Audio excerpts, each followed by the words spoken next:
अब हम बात करते हैं अलाउंसेस की। बहुत ही ज्यादा इंपॉर्टेंट टॉपिक है अलाउंसेस।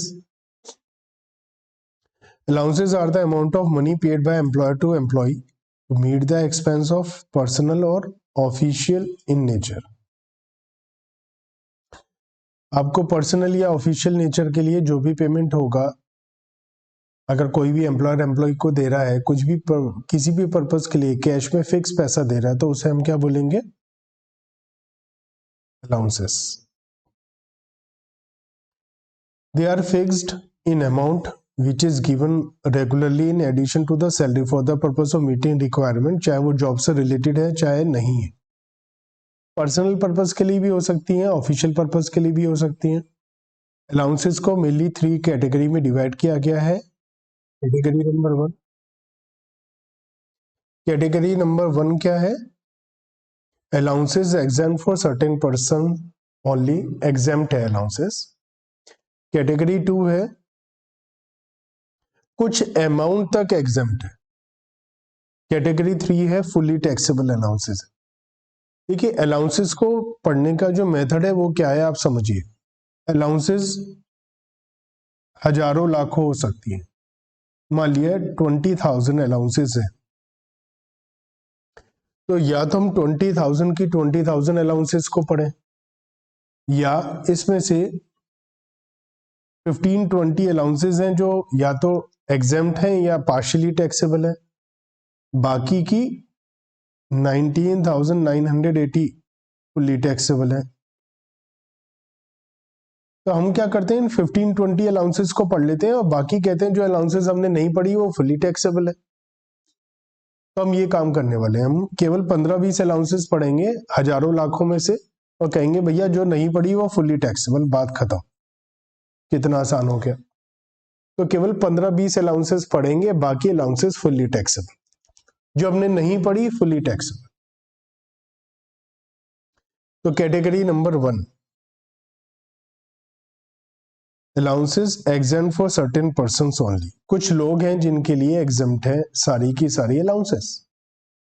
जैसे सुप्रीम कोर्ट या हाई कोर्ट का जज है कोई, अगर आप हैं सुप्रीम कोर्ट या हाई कोर्ट के जज और आपको मिलती है कोई अलाउंसेस फुल्ली एग्जेम्प्ट, कोई टैक्स नहीं लगेगा, ठीक है। यूएनओ के एम्प्लॉई हैं, एग्जेम्प्ट नहीं लगेगी, आपके लिए टैक्सेबल नहीं होंगी। यूनाइटेड नेशन ऑर्गेनाइजेशन के आप एम्प्लॉई हैं, आपको कोई अलाउंस टैक्सेबल नहीं होगी।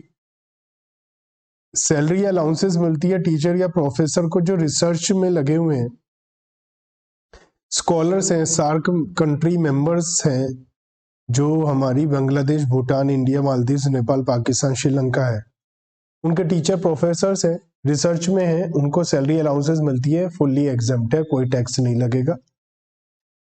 एमपी एमएलए की डेली या कॉन्स्टिट्यूएंसी अलाउंस है, फुल्ली एग्जेम्प्ट है। इसके अलावा एमपी की कोई भी अलाउंसेस है, फुल्ली एग्जेम्प्ट है। एमएलए की और कोई अलाउंस है 2,000 पर मंथ तक, फुल्ली एग्जेम्प्ट है। और अलाउंसेस या परक्यूसिट गवर्नमेंट एम्प्लॉय की जो वर्किंग आउटसाइड इंडिया है, इंडियन सिटीजन है, उनकी भी सारी अलाउंसेस फ्री है, हम पहले भी बात कर चुके हैं। बस इतना सा याद रखिए, कैटेगरी 1 ये इन लोगों के लिए सारी की सारी अलाउंसेस फ्री फ्री फ्री, कोई भी इनको इन अलाउंसेस पर कोई टैक्स नहीं देना है। चलिए करते हैं क्वेश्चन नंबर 4। मिस्टर जे हैं, सेंट्रल गवर्नमेंट एम्प्लॉई हैं और उनको बेसिक सैलरी मिलती है 40,000 पर मंथ, अलाउंसेस मिलते हैं 10,000 पर मंथ, परक्यूसिट मिलती है 8,000 पर मंथ। प्रीवियस ईयर में 1 सितंबर को उनका ट्रांसफर हो गया ऑस्ट्रेलिया, हमें बताना है उनकी कितनी सैलरी टैक्सेबल होगी। तो बेसिक सैलरी उनकी कितनी हो गई? Basic salary 40,000 into 12, 4,80,000 basic salary तो फुली टैक्सेबल होगी। अलाउंसेस मिलती है इनको 10,000 पर मंथ। तो ये इंडिया सेंट्रल गवर्नमेंट एम्प्लॉई है, हमने पढ़ा था Indian government employee working outside India, तो बाहर की इनकी सारी अलाउंसेस वगैरह फ्री हो जाएंगी। तो जब इंडिया में है तो उनकी 1 सितंबर तक, तो अप्रैल मई जून जुलाई अगस्त 5 महीने की अलाउंसेस टैक्सेबल होगी इंडिया में 50,000। परक्यूजिट इंडिया में टैक्सेबल होंगी 5 महीने की 8,000 इंटू 5। इसके बाद वो इंडिया में इससे बाहर पहुंच गए, वहां की सारी एग्जाम्प्ट हो गई उनकी अलाउंसेस और परक्यूजिट, तो उनके पास टैक्सेबल सैलरी हमसे पूछा है, तो ग्रॉस सैलरी हो गई इनकी 5,70,000। टैक्सेबल सैलरी पूछा है तो डिडक्शन देंगे, स्टैंडर्ड डिडक्शन 50,000 और इनकी टैक्सेबल सैलरी आ जाएगी 5,20,000। कैटेगरी 2 में आते हैं हम, जो अलाउंसेस कुछ एग्जेम्प्ट है और कुछ टैक्सेबल है। ये सबसे ज्यादा इंपॉर्टेंट होती है। जैसा मैंने कहा कि हमारे पास अगर बहुत सारी अलाउंसेस है, उसमें से कुछ एग्जेम्प्ट है, वही पढ़ लेते हैं। कुछ टैक्सेबल है, कुछ एग्जेम्प्ट है। लगभग हर क्वेश्चन में हाउस रेंट अलाउंस आएगा, या तो हाउस रेंट अलाउंस आएगा या रेंट फ्री हाउस आएगा, परक्यूजिट आएगी या अलाउंस आएगी। तो हाउस रेंट अलाउंस ये होता क्या है? एचआरए एम्प्लॉयर एम्प्लॉय को देता है, क्योंकि एम्प्लॉय अपना घर किराए के मकान में रहता है और वो उसकी बहुत सारी सैलरी किराए में निकल जाती है, रेंट में निकल जाती है। तो उन रेंट के लिए एम्प्लॉयर अपने एम्प्लॉय को पैसा दे देता है कि लो भैया पैसा ले लो और अपना किराया यहां से वसूल कर लो।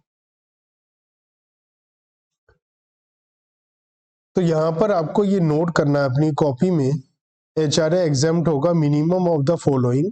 और जब शॉर्ट नोट बनाएंगे तो भी केवल यही पॉइंट नोट करेंगे। जल्दी से नोट करिए, actual HRA received, rent paid minus 10% of salary, 50% और 40% ऑफ सैलरी। इसे जल्दी से नोट करिए आप अपनी कॉपी में। Actual HRA received, rent paid minus 10% of salary और 50% ऑफ सैलरी और 40% ऑफ सैलरी। ये आपको नोट करना है।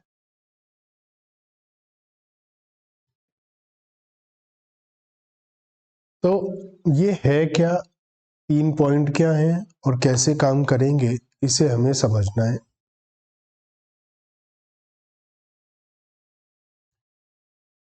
ये कॉन्सेप्ट समझाता हूं आपको।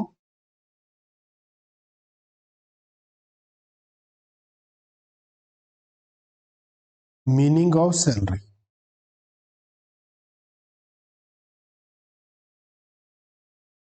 देखो सैलरी का मीनिंग है ना, हर जगह अलग अलग आने वाला है। हाउस रेंट अलाउंस के लिए सैलरी का मीनिंग अलग है, रेंट फ्री हाउस के लिए सैलरी का मीनिंग अलग है, मोटर कार के लिए अलग, पीएफ के लिए अलग, पेंशन के लिए अलग, ग्रेच्युटी के लिए अलग। अब हर जगह सैलरी का मीनिंग अलग है। तो मान लिया सैलरी का मीनिंग 200 जगह यूज होगा, 200 टाइम्स 200 जगह सैलरी का मीनिंग यूज होने वाला है, मान लिया। अब हमारे पास एक मेथड ये है कि हम इन 200 की 200 जगह सैलरी का मीनिंग याद रखें। यहां पर सैलरी का मीनिंग ये है, यहां पर सैलरी का मीनिंग ये है, यहां पर सैलरी का मीनिंग ये है। एक है समझदारी से पढ़े। समझदारी से कैसे पढ़े कि इन 200 में से 5-7 जगह सैलरी का मीनिंग डिफरेंट है, बाकी 193 195 टाइम्स सैलरी का मीनिंग हर जगह सेम है। तो अब मेरे पास ऑप्शन है कि मैं ये याद रखूं कि कौन कौन सी 195, 193 कौन सी जगह सैलरी का मीनिंग ये है और कौन सी जगह ये है, ये भी नहीं। समझदारी का काम क्या करता हूं मैं, इनकी बात ही नहीं करता। मैं केवल ये कहता हूं जो 5 जगह सैलरी का मीनिंग डिफरेंट है, केवल उन 5 जगहों को याद कर लेता हूं, बाकी सब जगह सैलरी का मीनिंग सेम है। तो शॉर्टकट हो गई ना, समझदारी से हमने पढ़ाई करी। तो अब मैं क्या करता हूं, मैं 195 टाइम जो सैलरी का मीनिंग डिफरेंट है उनके बारे में, सेम है उनके बारे में बात ही नहीं करूंगा, केवल यहां पर एक बार समझा देता हूं कि जो सैलरी का मीनिंग 99%, 95% हर जगह यूज होगा, उसका मैंने एक नाम रख दिया। क्या? Standard salary.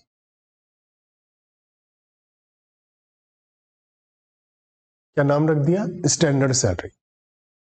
ये कहीं लॉ में नहीं लिखा स्टैंडर्ड सैलरी, कहीं बुक में नहीं लिखा स्टैंडर्ड सैलरी। मैं ये अपने आप से आपको बोल रहा हूं कि हम अपनी सहूलियत के लिए, अपने आसान बनाने के लिए ये टेक्निक पर काम करें। मैं आपको कहूंगा स्टैंडर्ड सैलरी, आप समझ जाना स्टैंडर्ड सैलरी का मतलब जो हर जगह यूज होती है। तो स्टैंडर्ड सैलरी में हम लोग 3 चीजें लेने वाले हैं। एक बेसिक सैलरी,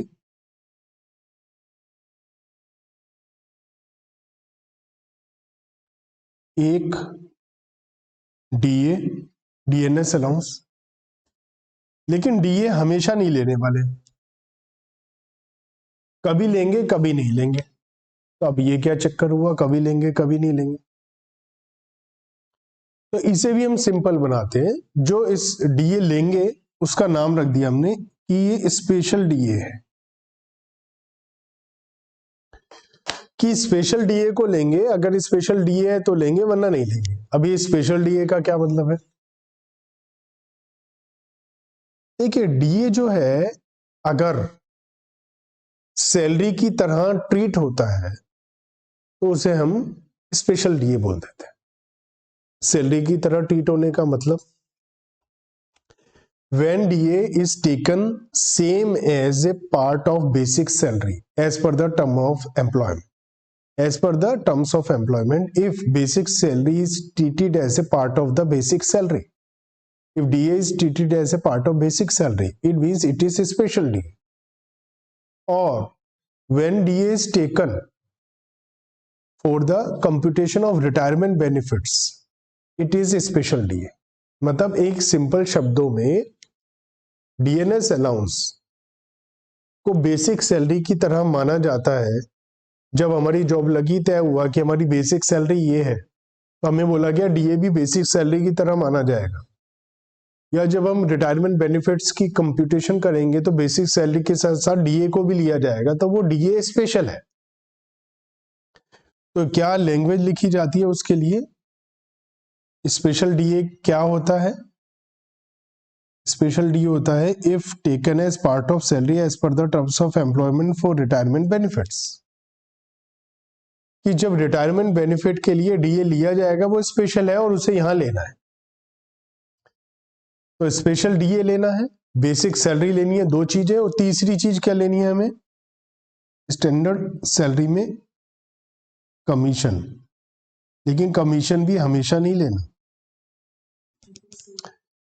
असल में क्या था, सुप्रीम कोर्ट का जजमेंट आया था जिसमें बोला गया था कि अगर कमीशन को सैलरी पर परसेंटेज बेसिस पर दिया जाता है तो यह भी सैलरी का पार्ट होना चाहिए। तो इसलिए कमीशन को अगर ये फिक्स्ड परसेंटेज ऑन सेल्स है तो इसे भी लेंगे। तो बच्चों, सैलरी का मीनिंग जो 99% केस में यूज होगा वो होगा, हमने इसका नाम क्या रखा? हमने इसका नाम रखा स्टैंडर्ड सैलरी।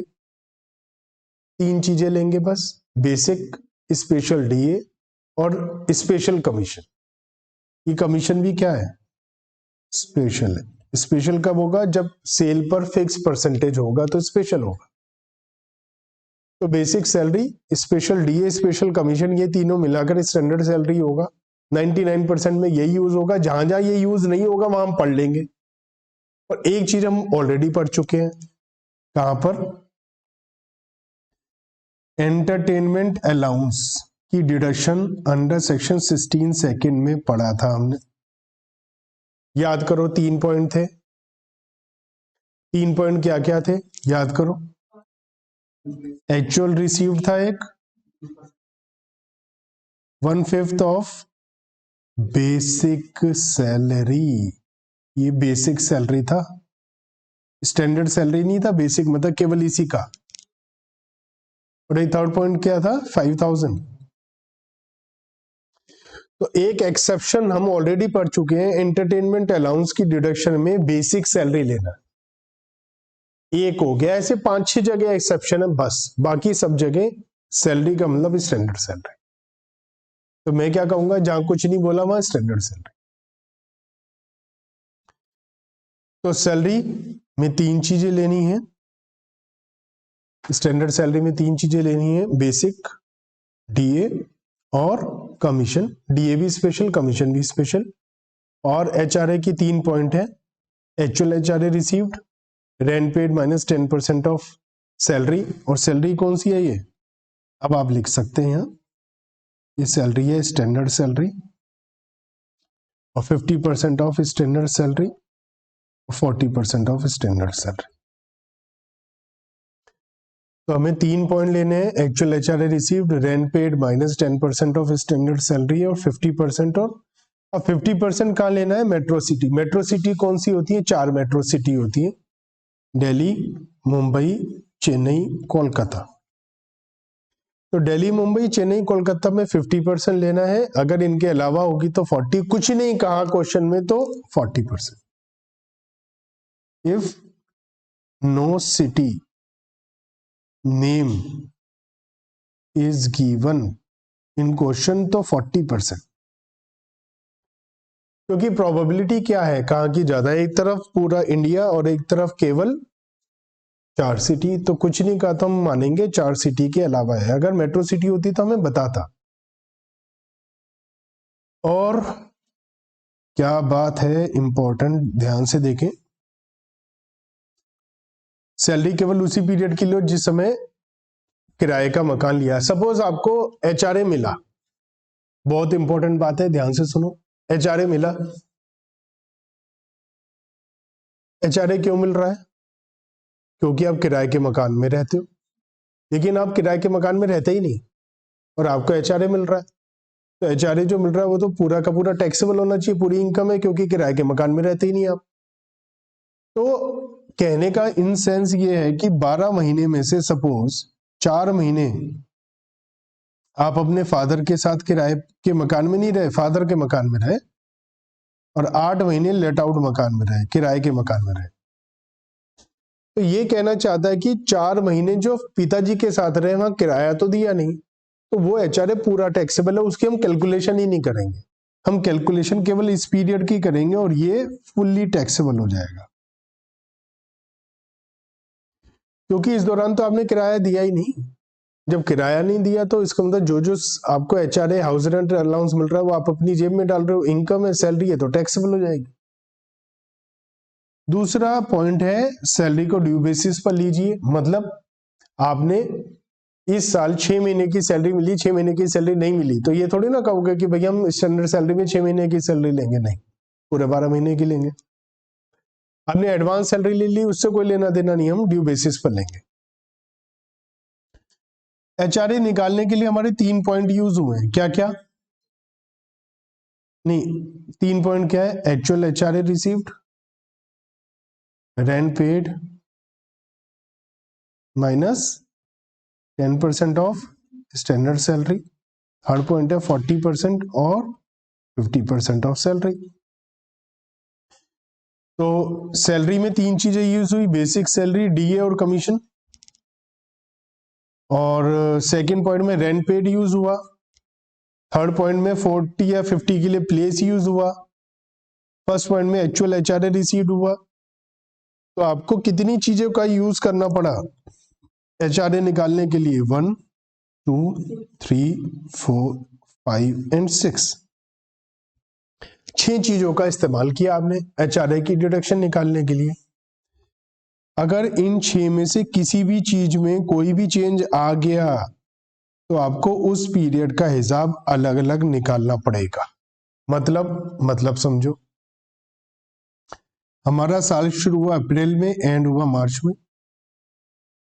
अप्रैल एंड मई में आप दिल्ली में रहते, मेट्रो सिटी। जून से आप गाजियाबाद आ गए, या चलो और छोटी जगह जाते हैं, हापुड़ में चले गए। तो नॉन मेट्रो सिटी में चले गए आप, तो शुरू के 2 महीने का हिसाब अलग कैलकुलेट करो, बाकी 10 महीने का हिसाब अलग कैलकुलेट करो। बस रूल यही है, पॉइंट यही है, लेकिन कैलकुलेशन करने के लिए हिसाब किताब अलग हो जाएगा। कैसे होगा अभी हम करेंगे, कोई घबराने की जरूरत नहीं। एम्प्लॉई अगर किराया नहीं दे रहा तो पूरा टैक्सेबल हो जाएगा, ये हम बात कर चुके। चलिए एग्जाम्पल करना शुरू करते हैं, समझना शुरू करते हैं। मिस्टर ए सैलरी मिल रही है 20,000 रुपीज पर मंथ, HRA है 500 पर मंथ, किराया है 3500 रुपए पर मंथ। HRA निकालना तो टैक्सेबल HRA निकालना है ना। तो सबसे पहले हम क्या करते हैं, कंप्यूटेशन ऑफ टैक्सेबल HRA। कैसे आएगा टैक्सेबल HRA रिसीव्ड, जितना मिला कितना 3500 इंटू 12, 42,000। इसमें से माइनस कर देते हैं एग्जेम्प्ट, जो हम वर्किंग नोट में निकालेंगे, बाकी हमारा टैक्सेबल आ जाएगा। हमेशा ऐसे करना है आपको, जितना मिला उसमें से माइनस कर देंगे एग्जेम्प्ट, बाकी टैक्सेबल आ जाएगा। तो जो एग्जेम्प्ट है वो वर्किंग नोट में आ जाएगा।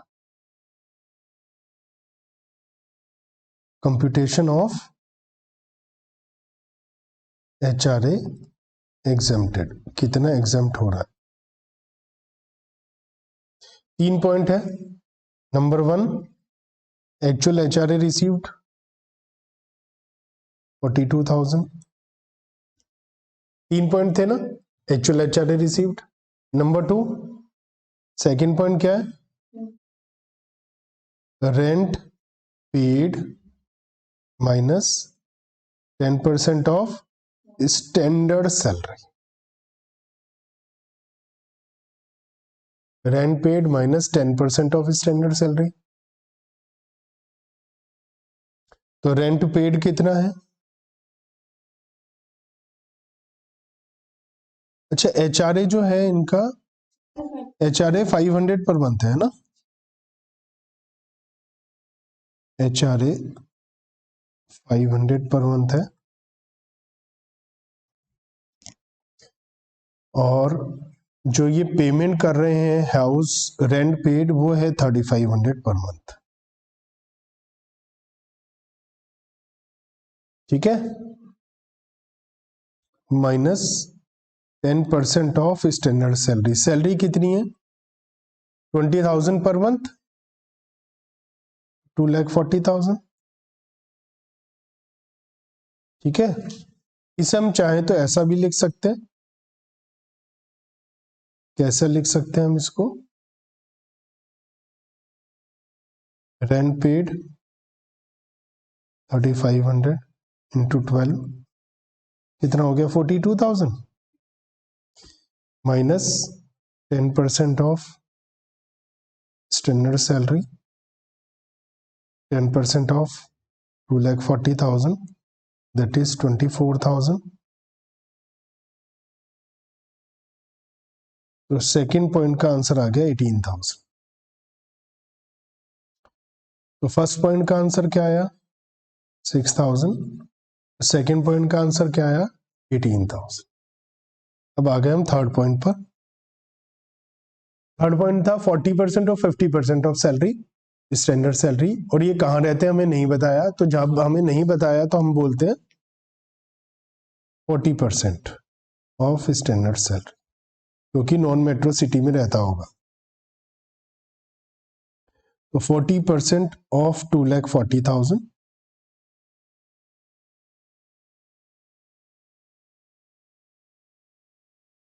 96,000। थर्ड पॉइंट हो गया 96,000। तो हमें तीनों पॉइंट में जो सबसे कम पॉइंट है वो एग्जाम्प्ट करना है। एग्जाम्प्ट क्या होगा? Minimum of these three 6,000। तो मिनिमम एग्जाम्प्ट हो जाएगा, तो हमने मिनिमम एग्जाम्प्ट कर दिया 6,000, तो टैक्सेबल हो गया नील।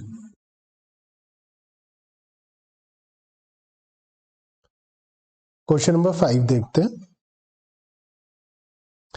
हमसे पूछा टैक्सेबल एचआरए निकालिए। तो एचआरए रिसीव्ड में से minimum of the following, 3 point में से सबसे कम है वो एग्जाम कर देंगे, बाकी टैक्सेबल हो जाएगा। तो एचआरए रिसीव्ड कितना है यहाँ पर? 1,50,000।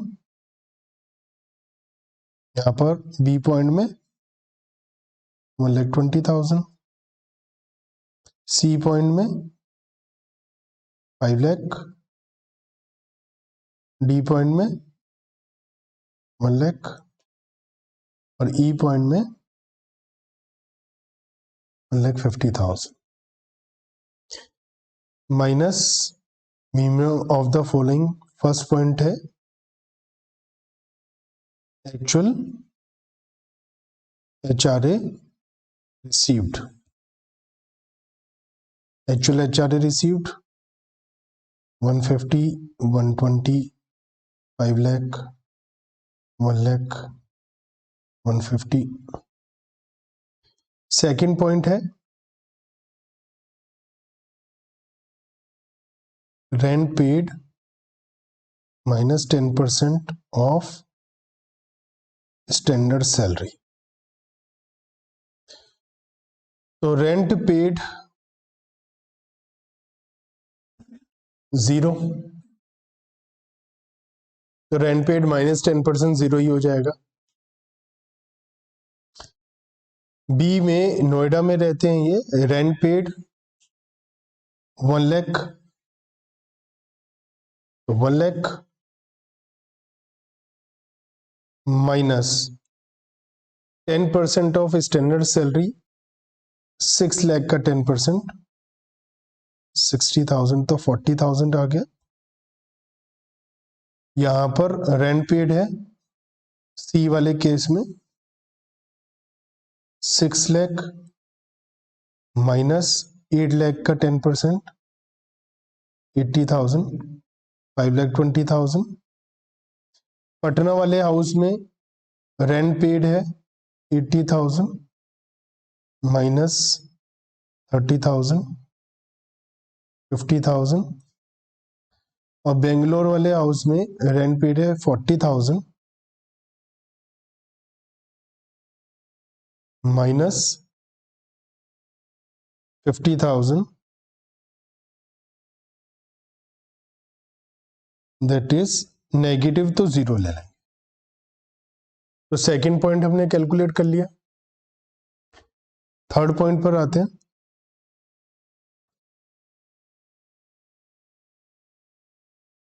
%40 और 50% ऑफ स्टैंडर्ड सैलरी। दिल्ली में है तो 50% of standard salary 4 lakh,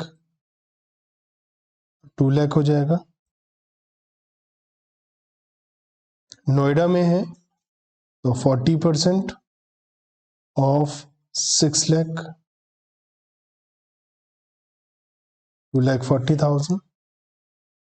Bombay में है तो 50% ऑफ 8 लाख, 4 लाख हो जाएगा। पटना में है तो 40% ऑफ 3 लाख 1,20,000 हो जाएगा। बेंगलोर में है 40% ऑफ 5 लाख 2 लाख हो जाएगा। मिनिमम ऑफ द फॉलोइंग, इन तीनों में जो मिनिमम पॉइंट आता है, तो मिनिमम दिल्ली वाले हाउस में 0 है, नोएडा वाले हाउस में 1,20,000 40 और 240 मिनिमम 40 है, बॉम्बे वाले हाउस में 5,520 और 4 लाख मिनिमम 4 लाख है, पटना वाले हाउस में 1,50,000 एंड 120 मिनिमम 50 है, बेंगलोर में 150 0 एंड 2 मिनिमम 0 है।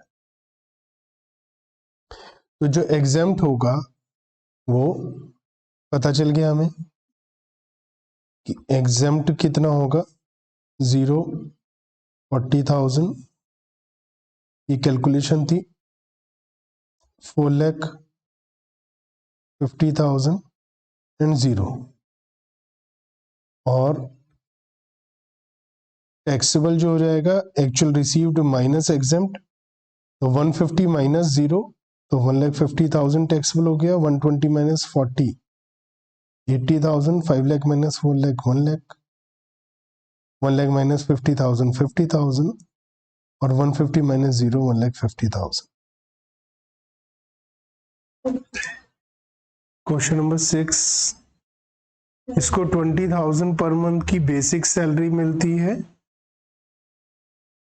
तो बेसिक हो गया 20,000 इंटू 12 2,40,000, डीए है 7,000 पर मंथ, कोई बात नहीं, 7,000 इंटू 12 84,000, हाफ स्पेशल डीए है क्योंकि 50% is taken for retirement benefits, लेकिन क्या करते हैं स्टूडेंट जनरली एक मिस्टेक करते हैं कि वो हाफ ही लेते हैं टैक्सेबिलिटी के लिए। टैक्सेबल पूरा 100% होता है, वो एचआरए की स्टैंडर्ड सैलरी के लिए हाफ लेना है, वो बात अलग है। बोनस फुली टैक्सेबल, तो 500 पर मंथ है, तो बोनस कितना हो गया 6,000, कमीशन 1% ऑफ सेल्स, तो कमीशन हो गया 20 लाख का 1% 20,000, एम्प्लॉय ने से एचआरए दिया है 6,000 पर मंथ के हिसाब से, तो एचआरए वर्किंग नोट में हमें निकालना चाहिए, तो वर्किंग नोट में एचआरए निकाल लेते हैं। Number 1 actual received is 6,000 per month, rent paid है 7,000 माइनस 10% ऑफ स्टैंडर्ड सैलरी, तो बेसिक इसका हाफ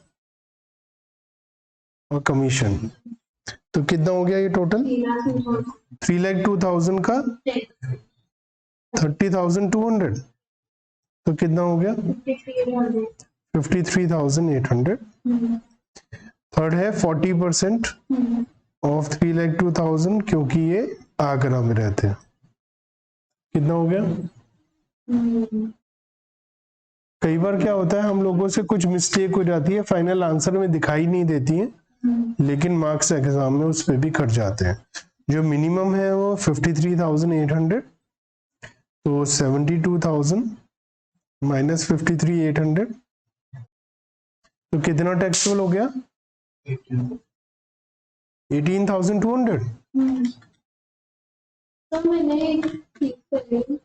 18,200, और टोटल हो गया हमारा ग्रोस सैलरी,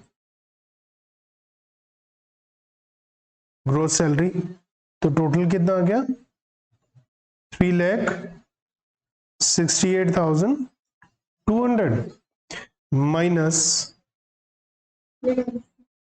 स्टैंडर्ड डिडक्शन 50,000, इसकी टैक्सेबल सैलरी और टैक्सेबल इनकम आ जाएगी 3,18,200, इसके ऊपर जो टैक्स निकल कर आएगा 3,200, इसके ऊपर हम से लगाने से पहले इस पे हम रिबेट दे देंगे अंडर सेक्शन 87A और हमारा टैक्स लायबिलिटी नील हो जाएगी।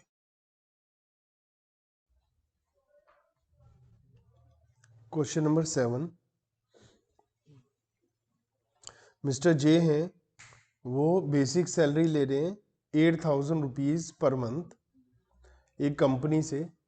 उन्हें 40% डीए भी मिलता है बेसिक सैलरी का, जिसमें से आधा रिटायरमेंट बेनिफिट के लिए लिया जाता है, मतलब आधा स्पेशल डीए हो गया।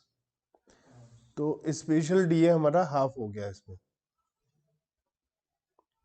ठीक है, हाफ हमारा स्पेशल डीए हो गया।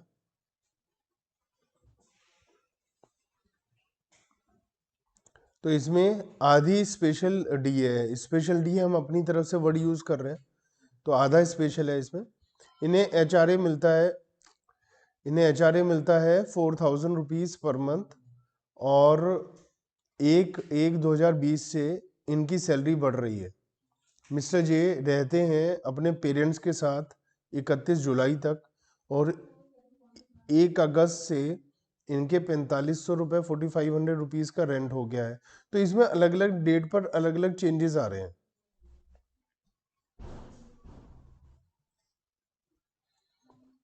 तो इसमें अलग अलग डेट पर चेंजेस हो रहे हैं, तो हमें हर एक जगह जब भी कोई चेंजेस होगा तो उन सबको एडजस्ट करना होगा।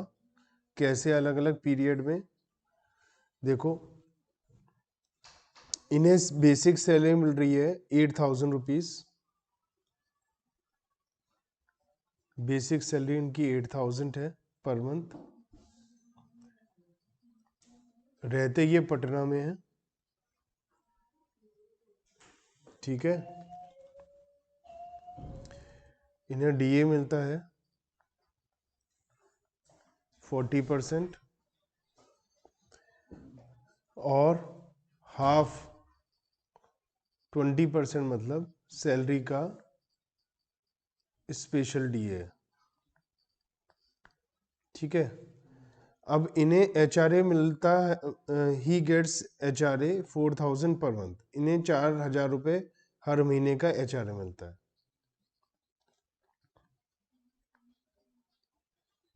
अब 1 जनवरी से इनकी सैलरी में इंक्रीमेंट हो रहा है, मतलब अगर हमारा ईयर स्टार्ट होता है 1 अप्रैल 19 को, एंड होता है 31 मार्च 20 को, तो 1 जनवरी, ये क्वेश्चन कराया नहीं था मैंने, 1 जनवरी 20 से इनकी सैलरी बढ़ गई है। सैलरी इनकी 8,000 थी, 1,000 से बढ़ गई तो 9,000 रुपये पर मंथ हो गई है सैलरी। ये अपने पेरेंट्स के साथ रहते हैं 31 जुलाई तक,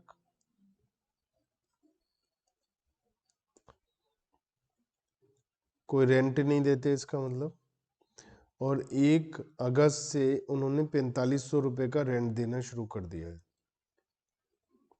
4,500 रुपीज पर मंथ का रेंट देना शुरू कर दिया है। तो ये इनके चेंजेस हैं बीच में। तो हमें क्या करना पड़ेगा, इस पीरियड का अलग, इस पीरियड का अलग, और इस पीरियड का अलग, तीनों पीरियड के लिए अलग अलग हमें कैलकुलेशन करनी पड़ेगी। और सबसे पहला पीरियड है अप्रैल से लेकर जुलाई तक, ये वाला पीरियड, ठीक है। हमें हर पीरियड में 3 पॉइंट लेने हैं, actual, HRA received, number 2 rent paid minus 10% of standard salary, number 3 40% और 50% ऑफ स्टैंडर्ड सैलरी, डिपेंडिंग कि वो कहाँ पर रहता है।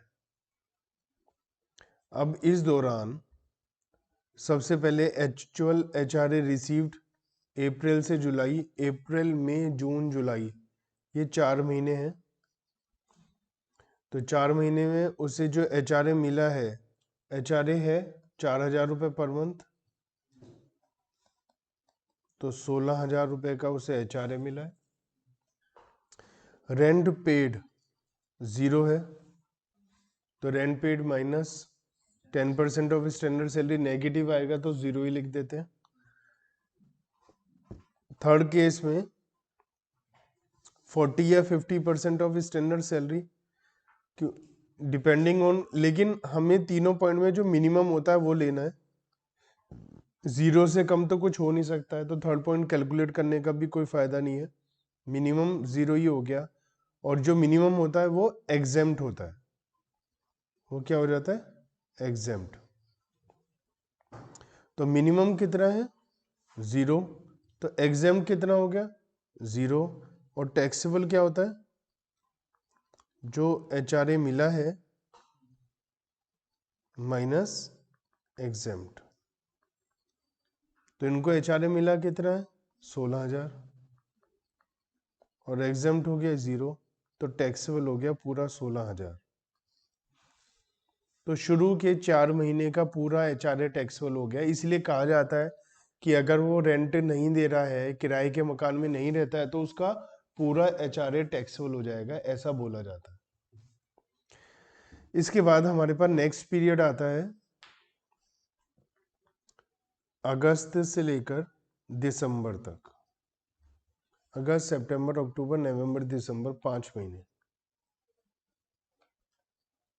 उनका जो चेंजेस हैं वो सैलरी और रेंट में चेंजेस है, HRA में कोई चेंजेस नहीं है। तो HRA वो ये 4,000 रुपये पर मंथ, और 5 महीने का HRA 20,000 रुपये हो जाएगा। सेकंड पॉइंट है हमारा rent paid minus 10% of standard salary. Rent paid, तो इन्होंने 4500 रुपये पर मंथ का रेंट दिया है इस दौरान, 4,500 रुपीज पर मंथ। तो रेंट पेड कितना हो गया, 22,500 रुपये।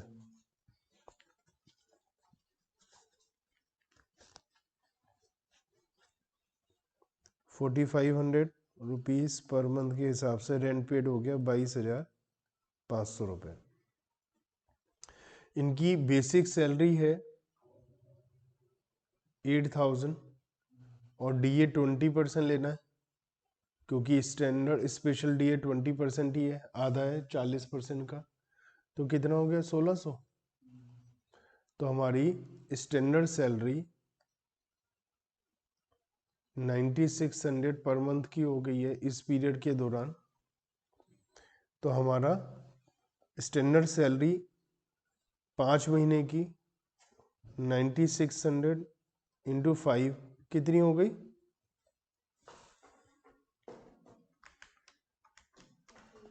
48,000। इसका 10% लेना है, 4,800। तो rent paid minus 10% of standard salary हो जाएगा हमारा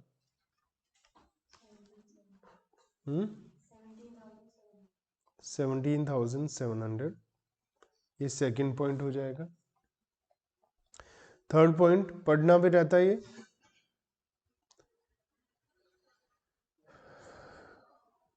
तो 40% लेना पड़ेगा हमें। तो 40% ऑफ 48,000, 19,200। इन तीनों में मिनिमम क्या है, 17,700। तो हमारा एग्जेम्प्ट हो जाएगा 17,700, और टैक्सेबल हो जाएगा जो एक्चुअल में मिला है 20,000 माइनस 17,700, 2,300। तो 2,300 यहाँ पर टैक्सेबल हो जाएगा। ठीक है,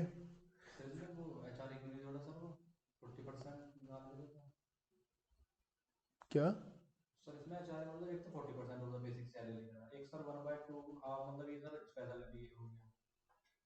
3 चीजें लेते हैं सैलरी में, बेसिक सैलरी, डीए। डीए और कमीशन। हाँ सर, तो सर इसमें मतलब डीए तो दो हो गया ना, 40% दे रखा, 1/2। उससे डीए मिलता है 8,000 का 40%, 3200। इस 3200 में से आधा 1600 स्पेशल डीए है जो रिटायरमेंट बेनिफिट में आता है, और आधा स्पेशल डीए नहीं है। तो हम सर स्पेशल हम स्पेशल वाला लेते हैं एचआरए के लिए सैलरी के मीनिंग में, तो हमने 8,000 ये और स्पेशल वाला ले लिया। ठीक है। थर्ड है जनवरी टू मार्च, 3 महीना। उस दौरान उनको एचआरए तो वही मिल रहा है 4,000 इंटू 3, 12,000 रुपये। रेंट जो दिया है इन्होंने वो भी उतना ही दिया है, 4,500 इंटू 3, 13,500। सैलरी में चेंजेस हुए हैं, उनकी सैलरी बढ़ गई है, और बढ़कर कितनी हो गई? 9,000 रुपये पर मंथ। तो 9,000 रुपये का मतलब ये तो बेसिक हो गई, और डीए इसका 20% 1,800 हो जाएगा, तो 10,800 रुपये पर मंथ हमारी सैलरी हो जाएगी। 3 महीने की सैलरी कितनी हो जाएगी? 32,400। तो rent paid minus 10% of standard salary, तो 10% 32,400 का 10% 3240, तो कितना आ जाएगा ये? 10,260। थर्ड पॉइंट है 40% ऑफ 32,400, कितना? 12,960। इन तीनों में जो सबसे कम है वो एग्जाम्प्ट हो जाएगा, तो इन तीनों में सबसे कम है 10,260, वो एग्जाम्प्ट हो जाएगा, तो एग्जाम्प्ट हो जाएगा 10,260, और टैक्सेबल हो जाएगा 12,000 माइनस 10,260, 1,740 रुपये हमारा टैक्सेबल हो जाएगा। तो पूरा टैक्सेबल कितना निकल के आएगा? 16,000 प्लस 2,300 प्लस 1,740, कितना? 20,040। तो 20,040 रुपये का एचआरए टैक्सेबल हो जाएगा। तो क्वेश्चन में पूछा क्या है? इनकम फ्रॉम द सैलरी, तो इनकम अंडर दैट सैलरी पूछा हमने, केवल ये वर्किंग नोट में एचआरए निकाला। तो सैलरी कैसे निकलेगी? बेसिक सैलरी फुली टैक्सेबल होती है, तो बेसिक सैलरी पहले 8,000 रुपये मिल रही है इन्हें 9 महीने तक, है ना, और फिर 9,000 रुपये मिल रही है टोटल 99,000। डीए 40% है, ये पूरा टैक्सेबल होता है, केवल एचआरए के लिए स्पेशल लेते हैं, लेकिन वैसे टैक्सेबल पूरा ही होता है। एचआरए के लिए स्पेशल लेते हैं, टैक्सेबल ये पूरा होता है डीए। ठीक है। और इसे क्या मिल रहा है? एचआरए हमने वर्किंग नोट में निकाला है, एचआरए कितना टैक्सेबल है, तो एचआरए है 20,040। तो जो ऐड करके आएगा इसे बोलेंगे ग्रॉस सैलरी। कितना आ गया? इसमें से लेस करते हैं deduction under section 16(1)(a), standard deduction. Standard deduction less होती है कितनी? पिछले साल थी वो, इस साल से 50,000 है, 50,000। तो ये टैक्सेबल हो जाएगी 1,08,640 टैक्सेबल सैलरी। ठीक है। अब आपको बताइए इसमें क्या प्रॉब्लम आ रही थी? तो बच्चों करते हैं क्वेश्चन नंबर 8 शुभ की डिमांड पर। मिस्टर एक्स एम्प्लॉयड है एबीसी लिमिटेड में, बेसिक सैलरी है 20,000 पर मंथ और ये इंक्रीज हो गई है 1 सितंबर प्रीवियस ईयर से, और एम्प्लॉयर ने इन्हें एचआरए दिया 6,000 रुपये पर मंथ, लेकिन वो 3,000 कर दिया 1 नवंबर ऑफ प्रीवियस ईयर के। The employee was paying rent 4,000 per month, but it was increased to 7,000 per month from 1 December.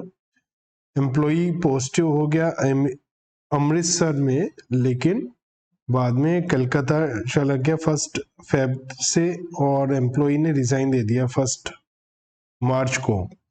हमें इसकी टैक्स लाइबिलिटी निकालनी है असेसमेंट ईयर की। तो बच्चों सबसे पहले तो इसमें बहुत सारे चेंजेस हो रहे हैं, तो बार बार चेंजेस हो रहे हैं, तो इट मींस हमें उस हर एक पीरियड के लिए एचआरए अलग से कैलकुलेट करना है, और इसमें हमें बोला जा रहा है टैक्स लाइबिलिटी मतलब ग्रॉस टोटल इनकम, पूरी सैलरी निकालनी पड़ेगी पहले। तो कंप्यूटेशन ऑफ टैक्सेबल इनकम,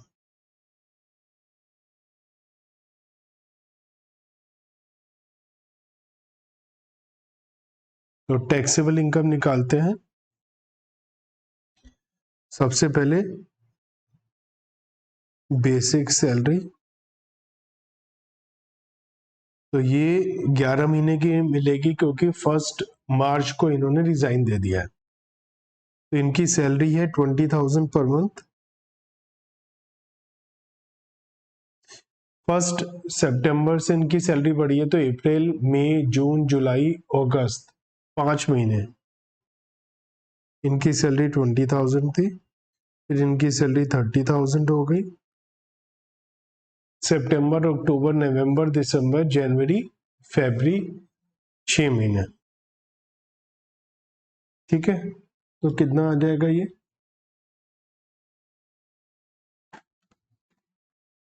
ये आ जाएगा 20,000 इंटू 5 1 लाख, और 30,000 इंटू 6 1,80,000, टोटल मिलाकर 2,80,000 आ जाएगा।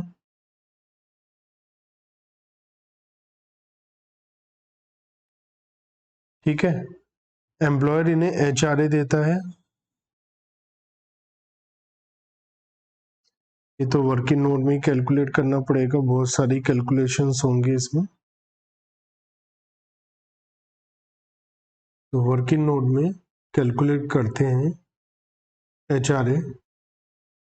अब मैंने आपको बताया था कि एचआरए अलग अलग पीरियड के लिए अलग अलग कैलकुलेट करेंगे जो जो चेंजेस होंगे। तो ये पहला चेंजेस हुआ सितंबर में, एक चेंजेस सितंबर में है, एक चेंज अक्टूबर में नवंबर में है, एक दिसंबर में और एक फेब में। इसका मतलब 1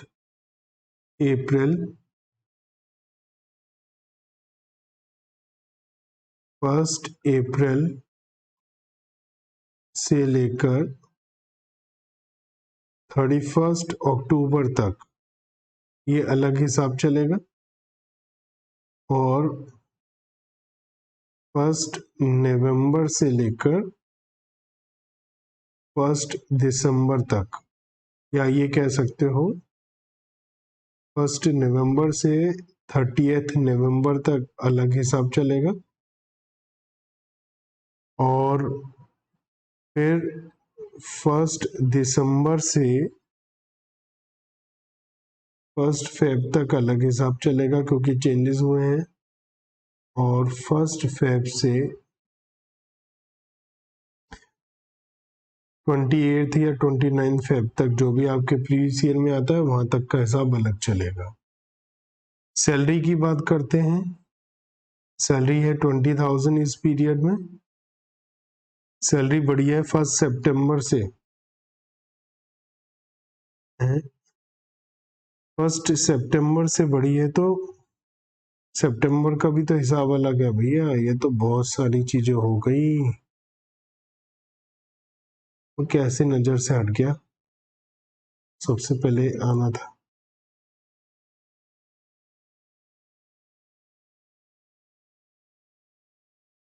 तो हमारा सबसे पहले है 31 अगस्त, 1 नवंबर से 31 अक्टूबर। तो सैलरी है पहले 20,000 रुपीज और उसके बाद 1 सितंबर से सैलरी हो गई 30,000। तो 30,000 पर मंथ की सैलरी है इस सब पीरियड में। उसके बाद में HRA की बात करते हैं। तो HRA इसको 6,000 रुपये मिलता है, लेकिन 1 नवंबर से चेंज हो गया 3,000, यहाँ से 3,000 हो गया। ठीक है। एम्प्लॉई रेंट दे रहा था 4,000, लेकिन ये 7,000 हो गया 1 दिसंबर से।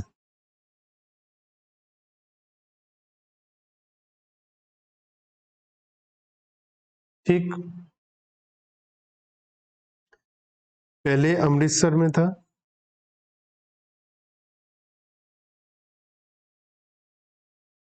अमृतसर में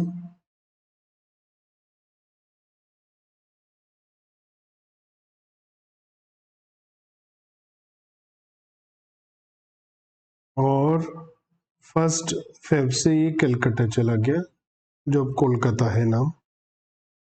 तो ये कहानी है। अब इस हर एक पीरियड का अलग हिसाब लगेगा HRA के लिए। First point, actual HRA received. अच्छा, जो टाइम ड्यूरेशन है यह है 5 महीने, यह है 2 महीने, यह 1 महीना, ये 2 महीने और ये 1 महीना। 5 और 2 7, 8 और 2 10 और 1 11 महीना। बिल्कुल ठीक है। अब एक्चुअल HRA जो मिला है ये है 6,000 रुपये 5 महीने का, 30,000। Number 2, rent paid minus 10% of salary. ठीक है, तो रेंट पेड है यहाँ पर कितना, 4,000 रुपये पर मंथ, 20,000 रुपये रेंट हो गया, माइनस 10% ऑफ सैलरी। सैलरी है 20,000 रुपये के हिसाब से लाख रुपया, उसका 10% हो गया 10,000। तो इस पीरियड का हमारा जो rent paid minus 10% of salary है ये आ जाएगा हमारा 10,000 रुपये। ठीक है, रेंट पेड है 4,000 इंटू 5 20,000 और सैलरी है 1,00,000, उसका 10% 10,000, तो हमारा बचा 10,000। थर्ड पॉइंट है 40 और 50%, तो यहाँ 40% और 50% ऑफ सैलरी। तो यहाँ पर salary per month, salary total भी लिख लेते हैं, बहुत काम आ रही है। सैलरी टोटल, तो ये हो गया 1,00,000 और यहाँ पर हो गया 60,000। 2 महीना है 30,000, यहाँ 1 महीना है 30,000, यहाँ 2 महीना है 60,000, यहाँ 1 महीना है 30,000। ठीक है, और 40% और 50% ऑफ सैलरी अमृतसर में, तो 40% 40,000। तो मिनिमम कम से कम क्या है 10,000, तो 10,000 हो जाएगा एग्जम्प्ट,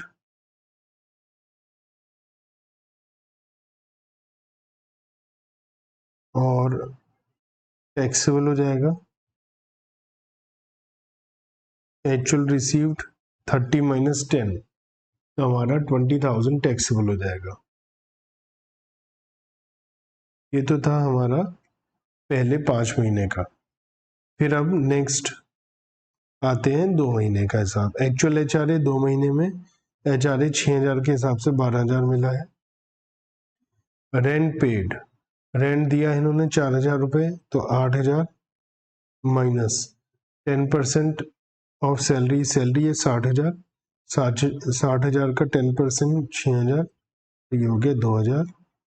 और ये अमृतसर में ही है तो 40% 24,000। तो जो मिनिमम आएगा कम से कम वो 2,000 है, तो 2,000 इनका एग्जाम्प्ट हो गया और टैक्सेबल हो गया। Actual receipt 12,000, 12,000 minus 2,000 10,000। सॉरी, हाँ सही तो है। एक्चुअल रिसीट 12,000, एग्जाम्प्ट हुआ 2,000 और टैक्सेबल हो गया 10,000। चलिए अब हम बात करते हैं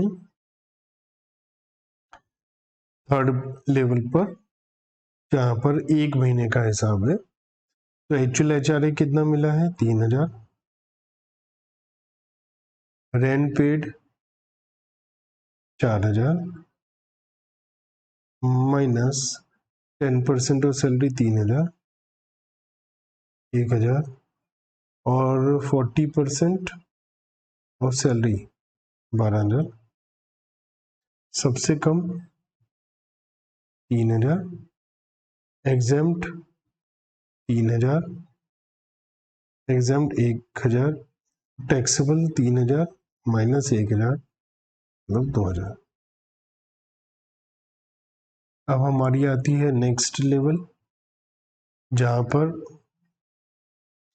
इनको सैलरी मिलती है टोटल 60,000, 2 महीने का हिसाब है। HRA मिलता है 3,000 रुपये 1 महीने का, 2 महीने का हो गया 6,000।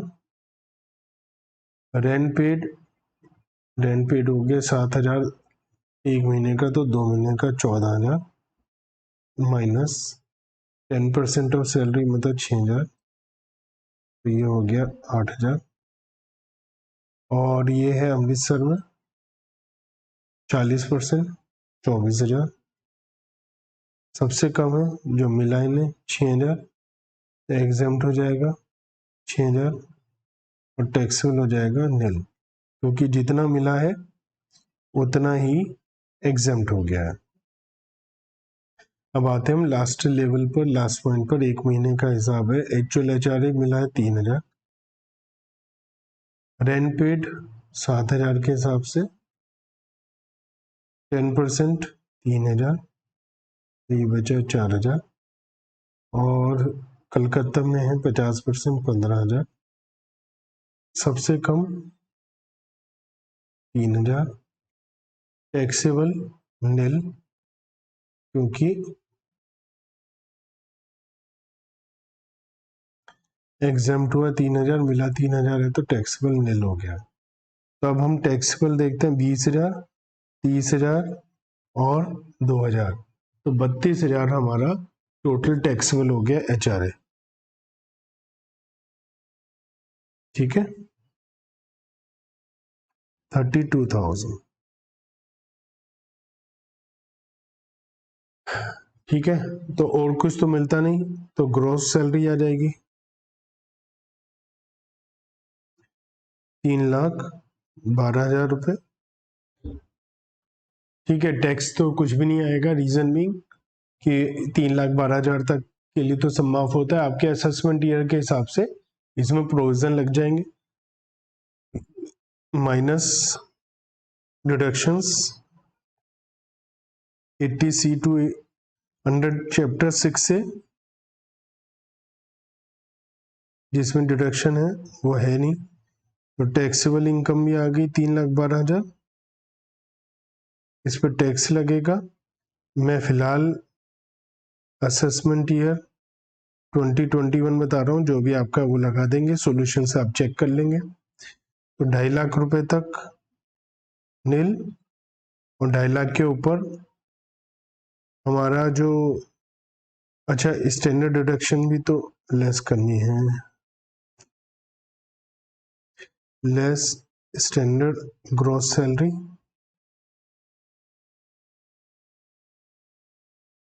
Standard deduction under section 16 first 50,000, 3,12,000 minus 50,000 2,62,000 gross total income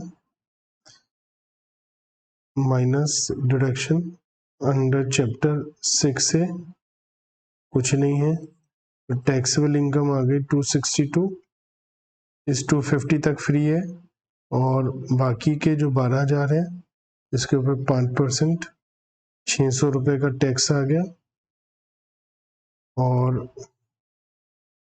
rebate है अंडर सेक्शन 87A जो कहती है कि 5 लाख रुपए तक की अगर इनकम है, 5 लाख रुपए तक की इनकम पर 12,500 रुपए तक का रिबेट मिलेगा। तो 5 लाख तक की इनकम है 262 है और रिबेट है 600 की, तो टैक्स पेबल हो जाएगा निल।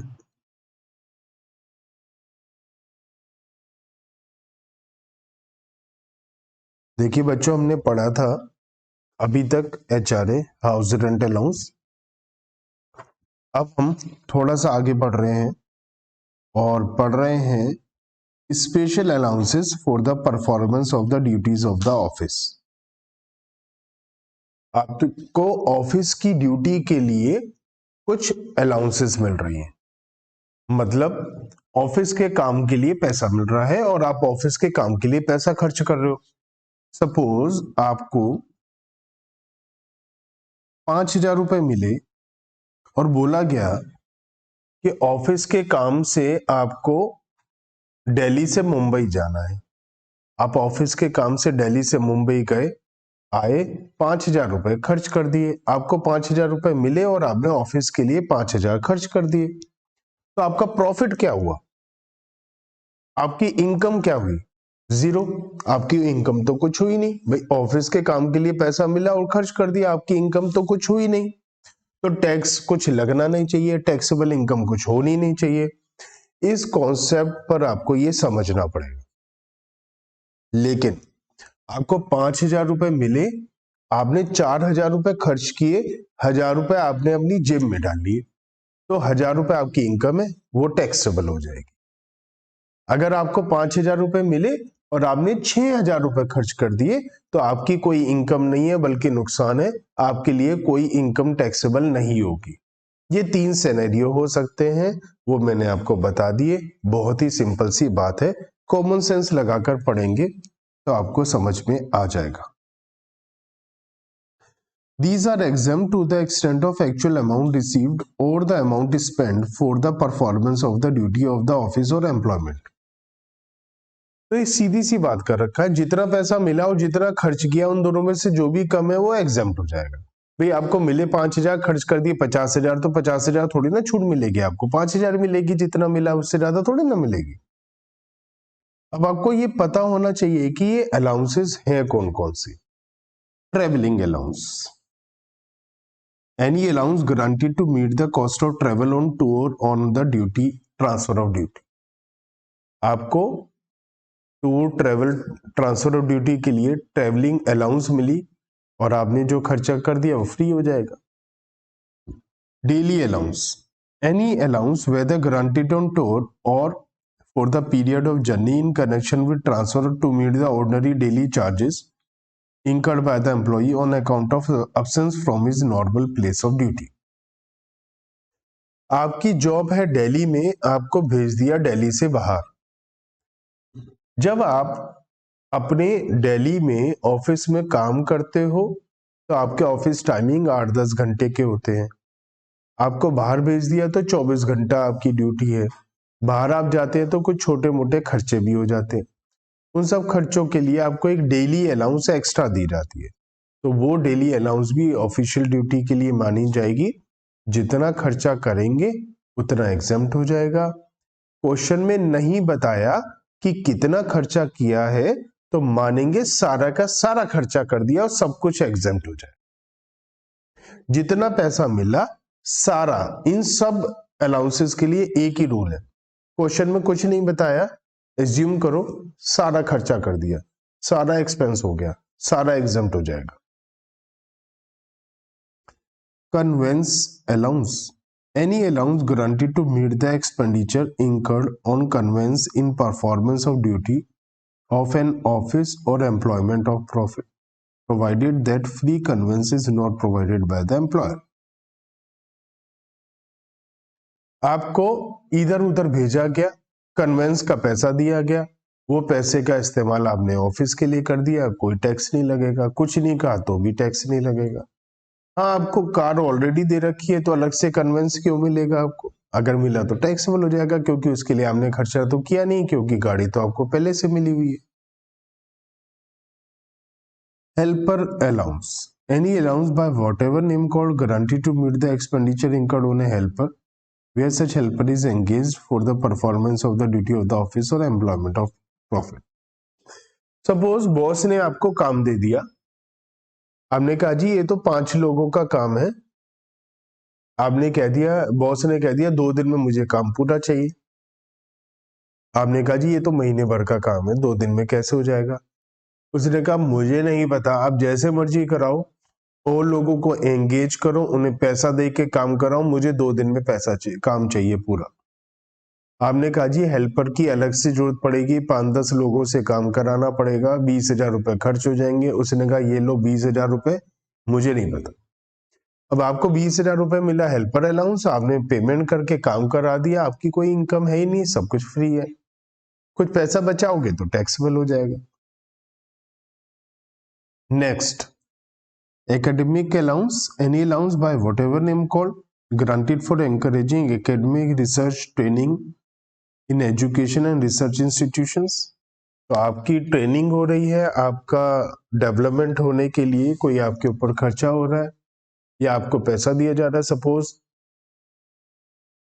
नया कंप्यूटर सिस्टम आया है आपके ऑफिस में और आपको आता नहीं है, तो आपसे कहा गया ये लो 10,000 रुपए, कंप्यूटर कोर्स कर लो और सीख लो, तो वो आपके लिए टैक्सेबल नहीं होगा, क्योंकि ऑफिशियल पर्पस के लिए आप अपने आप को अपग्रेड कर रहे हैं। Uniform allowance, any allowance by whatever name called granted to meet the expenditure incurred on the purchase और मेंटेनेंस ऑफ यूनिफॉर्म और wear during the performance of the duty of an office और employment of profit. देखिए, एक standard maintain करने के लिए कई बार companies अपने एम्प्लॉयज को एक जैसे कपड़े यूनिफॉर्म पहनने के लिए कहती है। कई बार आप पेट्रोल पंप पर पेट्रोल डलवाने जाते हैं तो देखते हैं सारे एम्प्लॉयज के एक जैसे कपड़े हैं। उसका एक रीजन भी होता है कि बेचारे वो गरीब लोग होते हैं, अगर वो अपने आप कपड़े अपने हिसाब से पहन कर आएंगे तो गंदे कपड़े होंगे, बहुत अच्छे नहीं होंगे। तो कंपनी उनको यूनिफॉर्म देती है या यूनिफॉर्म के लिए पैसा दे देती है। पैसे में यूनिफॉर्म का सिलवाना, उनकी धुलाई कराना, उनका प्रेस कराना, वो सब को इंक्लूड होता है। वो सब खर्चा कर देते हैं जनरली उसके ऊपर, तो वो सब एग्जेम्प्ट हो जाता है। तो इन सब अलाउंसेस के लिए आपको क्या ध्यान रखना है? Minimum of the following will be exempt. जो एक्चुअल आपको मिला हो, जो आपने खर्चा किया, उन दोनों में से जो भी कम है वो एग्जेम्प्ट हो जाएगा। नोट है, अगर आपको नहीं बताया कितना खर्चा हुआ है तो मान लो सारा खर्चा हो गया और सब कुछ एग्जेम्प्ट कर दो। तो जो ऑफिशियल पर्पस के लिए आपको अलाउंसेस मिलेंगी, और हर जगह लिखा है by whatever name is called, जरूरी नहीं है नाम यही हो, इनसे मिलते जुलते कुछ और नाम भी हो, लेकिन पर्पस क्या है? आपका पर्सनल यूज के लिए अलाउंस नहीं मिल रही है, ऑफिशियल पर्पस के लिए अलाउंसेस मिलती हैं आपको।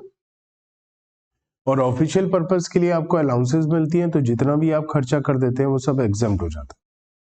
चलिए आगे बढ़ते हैं, ये भी बहुत जगह यूज होती है, children education allowance. Children education allowance, आपको आपका एम्प्लॉयर पैसा देता है अलग अलग पर्पस के लिए। सपोज एक एम्प्लॉयर अपने एम्प्लॉय को पैसा दे रहा है क्योंकि उनके बच्चे हैं और बच्चों पर खर्चा बहुत होता है उनके एजुकेशन के लिए। This allowance is given to an employee to meet the cost of education. Children may include adopted or stepchildren but shall not include grandchildren. Children can be any 2 children and there is no condition that it has to be first 2 children.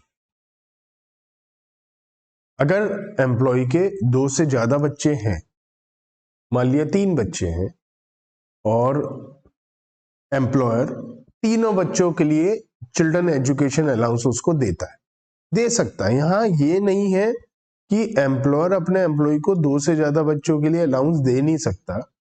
यहाँ condition ये है कि उसको छूट जो मिलेगी, exemption जो मिलेगी, वो 2 बच्चों के लिए मिलेगी, ज्यादा से ज्यादा 2 बच्चों के लिए। ये जो 2 बच्चे हैं, ये कोई भी 2 बच्चे हो सकते हैं, जरूरी नहीं है पहले 2 बच्चे हों। जो छूट मिलेगी वो 2 बच्चों के लिए ज्यादा से ज्यादा मिलेगी। अलाउंसेस 2 से ज्यादा बच्चों के लिए मिल सकती है, मैंने पहले भी बोला, दोबारा बोल रहा हूं। एग्जम्पशन क्या होगा? Actual children education allowance for maximum 2 children और 100 रुपीज पर मंथ पर child for maximum 2 children.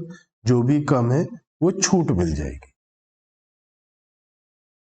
Example number 5 है, आप जल्दी से खुद से कैलकुलेट करो और मुझे बताओ कि भैया क्या आया। जल्दी से, अगर आप वीडियो देख रहे हैं, यूट्यूब पर देख रहे हैं या वैसे वीडियो देख रहे हैं, तो वीडियो को पॉज कर दो, कैलकुलेट करो, फिर मुझे बताओ।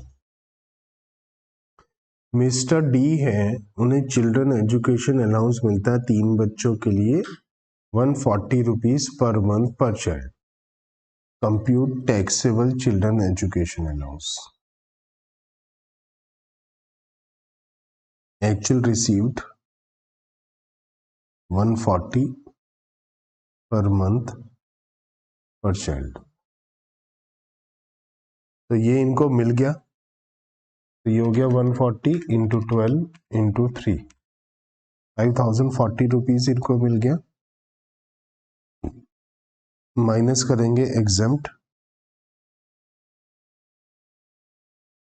एग्जाम्प्ट करने के लिए actual received 140 into 12 into maximum 2 children के लिए एग्जाम्प्ट हो सकता है, तो 140 इंटू 12 इंटू 2 3360 या 100 रुपीज पर चाइल्ड 2400। ये हमने पढ़ा है। जो 2 बच्चों के लिए एक्चुअल मिला या 100 रुपए पर मंथ जो भी कम हो, ये हमने पढ़ा हुआ है। तो 2400 इन्हें फ्री हो गया और टैक्सेबल हो गया 2640, ये टैक्सेबल हो गया। अब हम इसी के दूसरे पार्ट पर आते हैं कि अगर ये 70 रुपीज पर मंथ पर चाइल्ड मिल रहा है तो क्या होगा। तो एक्चुअल रिसीव्ड होगा 70 रुपीज पर मंथ पर चाइल्ड,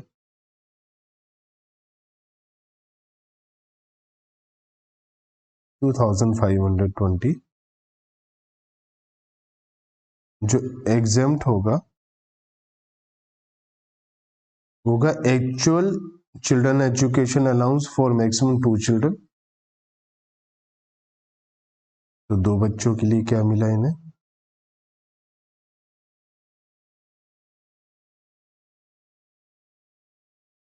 1680 या 100 रुपीज पर मंथ पर चाइल्ड फॉर 2 चिल्ड्रन।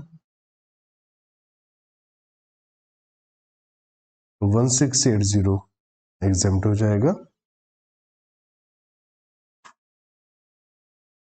और 840 टैक्सेबल हो जाएगा। तो इस बात का ध्यान रखना है, बहुत ध्यान से कैलकुलेट करना है। इसी टाइप का एक और अलाउंस है और वो है हॉस्टल एक्सपेंडिचर अलाउंस। एम्प्लॉयर अपने एम्प्लॉय को देता है हॉस्टल के लिए कि अगर एम्प्लॉयर अपने बच्चों को हॉस्टल में पढ़ाता है तो उस खर्चे से निपटने के लिए दिया जाता है। This allowance is given to employee to meet the cost of hostel. यहाँ पर उनके बच्चे पढ़ते हैं, बच्चे अडॉप्टेड स्टेप चाइल्ड हो सकते हैं, ग्रैंड चिल्ड्रन नहीं हो सकते, किन्हीं भी 2 बच्चों के लिए उसको छूट मिल सकती है। ध्यान रखना है, जहां पर 100 रुपीज पर मंथ था, यहाँ पर 300 पर मंथ है, बाकी सब कुछ सेम है। एग्जाम्पल नंबर 6, 900 रुपए पर मंथ मिलते हैं हॉस्टल अलाउंस अपने एक बच्चे के लिए। तो एक्चुअल रिसीव्ड हो जाएगा 900 इंटू 12,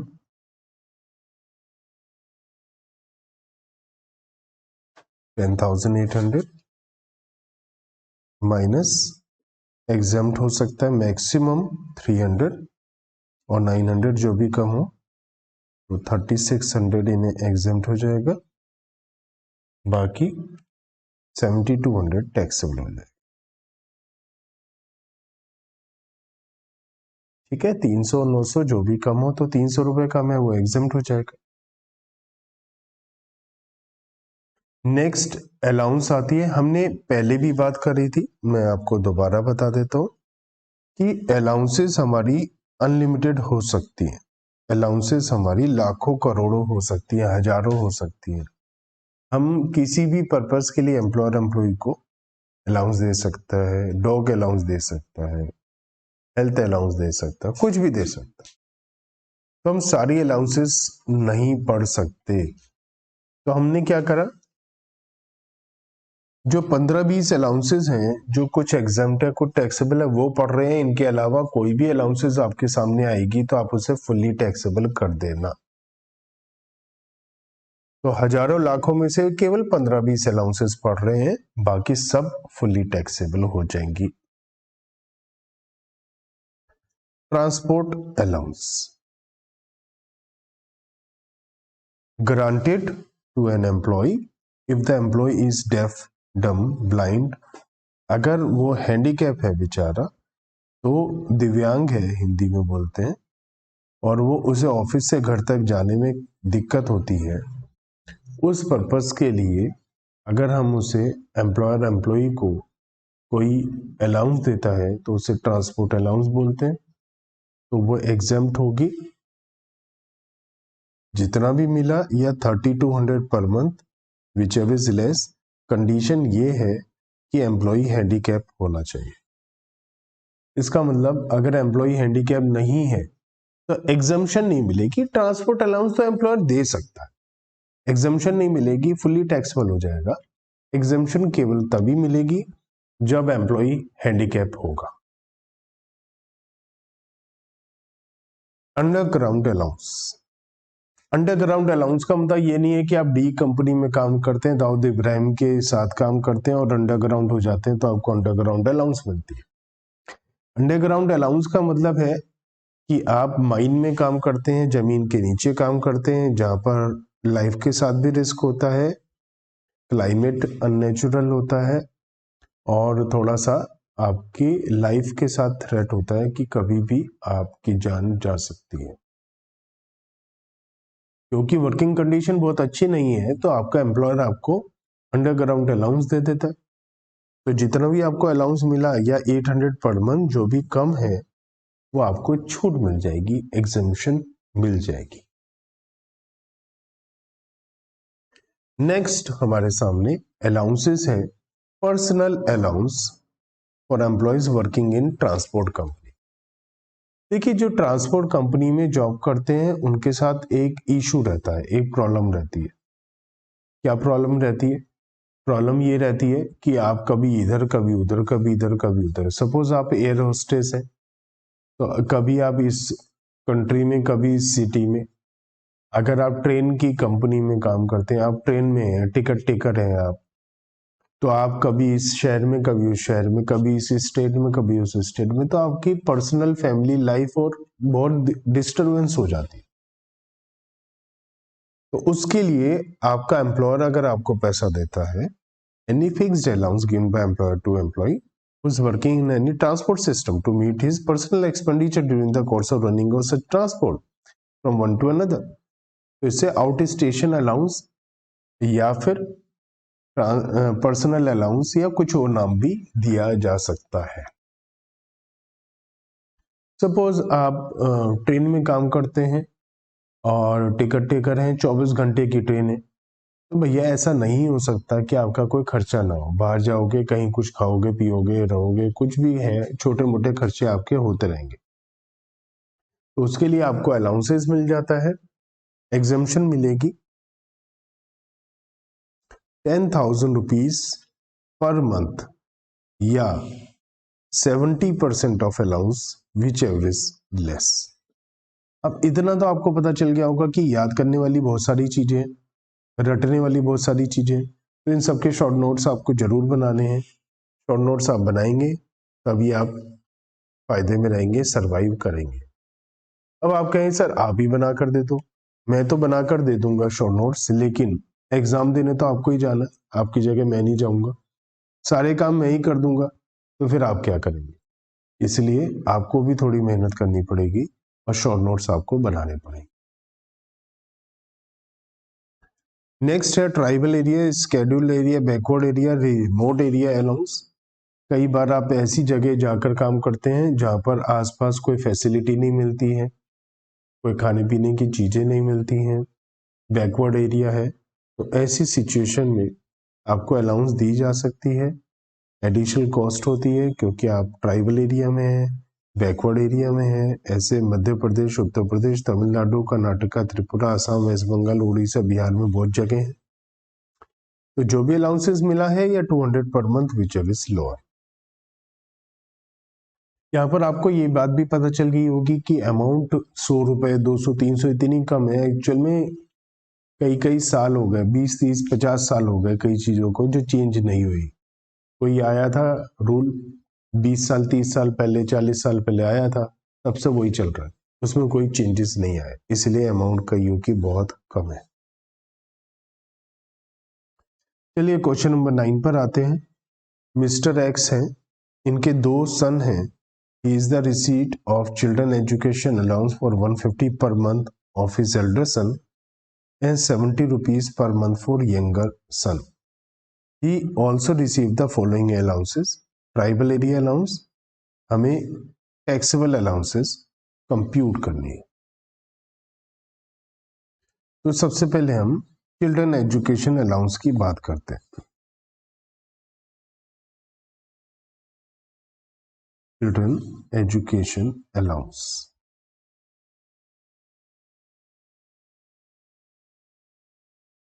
चिल्ड्रन एजुकेशन अलाउंस के लिए हमने बात की थी मैक्सिमम 100 रुपीज पर मंथ पर चाइल्ड फॉर मैक्सिमम 2 चिल्ड्रन आपकी एग्जम्पशन मिल सकती है। जो एल्डर चाइल्ड है उसको 150 रुपीज पर मंथ मिलते हैं, 100 रुपीज उसके एग्जम्प्ट हो जाएंगे, तो 50 रुपीज के हिसाब से 12 मंथ्स के 600 उसके टैक्सेबल हो जाएंगे। तो ये तो एल्डर सन के टैक्सेबल हो गए। और दूसरा है यंगर, जिसको 70 रुपीज मिलते हैं, तो 70 एग्जम्प्ट हो जाएंगे क्योंकि 100 रुपीज तक एग्जम्प्ट हो सकते हैं। क्योंकि 100 रुपीज तक एग्जम्प्ट हो सकते हैं तो उसका तो 70 रुपीज है, तो उसके लिए तो कुछ भी टैक्सेबल नहीं होगा। फिर आया ट्राइबल एरिया अलाउंस। अभी अभी हमने पढ़ा ट्राइबल एरिया अलाउंस में कितना एग्जम्प्ट होता है, बताइए। 500 पर मंथ मिलता है, 200 पर मंथ एग्जम्प्ट हो जाता है, तो इसका मतलब टैक्सेबल कितना हो जाएगा, 300 पर मंथ के हिसाब से टैक्सेबल हो जाएगा 3600। तो टोटल उनके लिए 4200 की अलाउंसेस टैक्सेबल हो जाएंगे। ऐसे एक ही क्वेश्चन में बहुत सारी अलाउंसेस आ जाएंगे, तो हम अलग अलग अलाउंसेस के बारे में कैलकुलेशन कर लेंगे। तो हम लोगों को सभी अलाउंसेस के बारे में पता होना चाहिए। तो नेक्स्ट अलाउंसेस की तरफ बढ़ते हैं, जिसका नाम है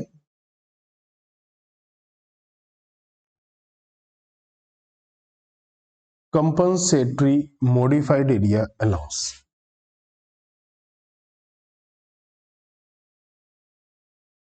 ये अलाउंस क्या कहता है, एग्जम्पशन मिलेगी आपको 1000 पर मंथ तक।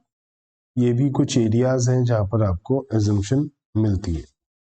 वैसे तो ये बहुत सारे थे, मैंने उसमें से कुछ चुनिंदा ही डाले हैं, क्योंकि बहुत सारी जगह ऐसी होती है जहां पर आपको देखा जाता है सी लेवल से कितनी ऊंचाई पर है आप। अगर आप कहीं लद्दाख में पोस्टिंग है या कहीं है, तो वहां पर आपका बहुत मुश्किल हो जाता है काम करना। तो उन सब सिचुएशन में भी आपको अलग अलग लेवल के हिसाब से, ऊंचाई के हिसाब से एजम्पशन मिलती है। तो वो सब हमारे मतलब का नहीं है, इसलिए मैंने उस पर इतना ज्यादा ध्यान नहीं दिया है। बॉर्डर एरिया अलाउंस, तो अगर आप बॉर्डर एरिया में CRPF अलग अलग आपका आप बॉर्डर में हैं, बीएसएफ में हैं या अलग है, आर्मी में हैं, तो आपको बॉर्डर एरिया अलाउंस मिलता है। अगर तो जो अलाउंस मिला है 1300 पर मंथ, जो भी कम है वो आपके लिए एग्जम्प्ट हो जाएगा। बस इतनी सी अलाउंसेस हमने पढ़नी थी। मैंने 15-20 जानबूझ के बोला था, ज़्यादा एक्चुअल में उससे भी बहुत कम है। कैटेगरी 3 में है फुली टैक्सेबल अलाउंसेस। इसका मतलब जो अलाउंसेस हमने नहीं पढ़ी वो फुली टैक्सेबल हो जाएंगी। तो जो भी अलाउंसेस हमने नहीं पढ़ी वो फुली टैक्सेबल हो जाएंगी। फॉर एग्जाम्पल डीएनएस अलाउंस हमने नहीं पढ़ा, फुली टैक्सेबल, ठीक है। और मान लेते हैं एंटरटेनमेंट अलाउंस हमने नहीं पढ़ा, फुली टैक्सेबल, बाद में डिडक्शन मिलती है वो बात अलग है 16 सेकेंड में। चलिए और बताता हूं एक। अच्छा मुझे बताओ, चिल्ड्रन अलाउंस हमने पढ़ा या नहीं पढ़ा, बताओ जल्दी से। पढ़ा है। कितना एग्जाम्प्ट होता है? 90% बच्चे इसमें धोखा खा जाते हैं। 90% बच्चे धोखा खा जाते हैं। मैंने लिखा चिल्ड्रन अलाउंस, ना कि चिल्ड्रन एजुकेशन अलाउंस। हमने चिल्ड्रन एजुकेशन अलाउंस पढ़ा, बच्चे बोल रहे हैं जी हमने पढ़ा है चिल्ड्रन अलाउंस और 100 रुपीज पर मंथ पर चाइल्ड एग्जाम्प्ट हो जाएगा, जबकि हमने चिल्ड्रन अलाउंस नहीं पढ़ा, चिल्ड्रन एजुकेशन अलाउंस पढ़ा। चिल्ड्रन एजुकेशन बच्चे की पढ़ाई के लिए, चिल्ड्रन बच्चा होने पे खर्चा बढ़ेगा उसके लिए है, तो फुल्ली टैक्सेबल है, हमने पढ़ा ही नहीं। मेडिकल अलाउंस पढ़ा हमने? नहीं पढ़ा, फुल्ली टैक्सेबल होगा। डॉग अलाउंस पढ़ा हमने? नहीं पढ़ा, फुल्ली टैक्सेबल होगा। तो जो अलाउंस हमने नहीं पढ़ा वो फुल्ली टैक्सेबल हो जाएगा। चलिए क्वेश्चन नंबर 10 करते हैं। इसके अंदर हमारे अलग अलग टाइप के अलाउंसेस हैं ताकि हमारे को और अच्छे से प्रैक्टिस करने को मिले। मिस्टर एक्स सेंट्रल गवर्नमेंट में एम्प्लॉय है और इनको 18,000 पर मंथ बेसिक सैलरी मिलती है, डीए मिलता है, चिल्ड्रन एजुकेशन अलाउंस मिलता है, हॉस्टल अलाउंस मिलता है, ट्रांसपोर्ट अलाउंस मिलता है, हाउस रेंट अलाउंस मिलता है। उन्होंने रिजाइन कर दिया, एक नई जॉब ले ली, वहां पर इन्हें कुछ मिला। हमें इनकम फ्रॉम सैलरी निकालना है, तो हम लोग हेडिंग डालते हैं computation of income from salary. जो भी आपका असेसमेंट ईयर है फॉर द असेसमेंट ईयर वो आप हेडिंग डाल देंगे। सबसे पहले हम बात करते हैं बेसिक सैलरी की। जो बेसिक सैलरी है वो फुल्ली टैक्सेबल होती है। इन्होंने 18,000 पर मंथ के हिसाब से इनको बेसिक सैलरी मिली, लेकिन इन्होंने रिजाइन कर दिया 1 फेब ऑफ प्रीवियस ईयर में। ड्यूरिंग द प्रीवियस ईयर इन्होंने 1 फेब को रिजाइन कर दिया, तो नई जगह इन्हें 2 महीना काम करने का मौका मिला, फेब एंड मार्च, और 10 महीना पुरानी जगह काम करने को मिला। तो हम इसे 2 तरीके से क्वेश्चन को सॉल्व कर सकते हैं। पहला मेथड तो ये बेसिक सैलरी पूरे 12 महीने की ले लें, जो जो चीजें 12 महीने की ले लें। दूसरा है कि पुरानी जॉब की इनकम अलग कैलकुलेट कर लें, नई जॉब की इनकम अलग कैलकुलेट कर लें, बात एक ही है, बस प्रेजेंटेशन की बात है। तो हमारे लिए, आपके लिए थोड़ा आसान ये रहेगा कि हम पहले पुरानी जॉब का कर लें फिर नई जॉब का कर लें, तो आपके लिए थोड़ा इजी हो जाएगा, बाकी फर्क कुछ नहीं पड़ता। तो बेसिक सैलरी इन्हें 18,000 रुपए मिलेगी पर मंथ 10 महीने के लिए, 1,80,000 रुपए हो गया।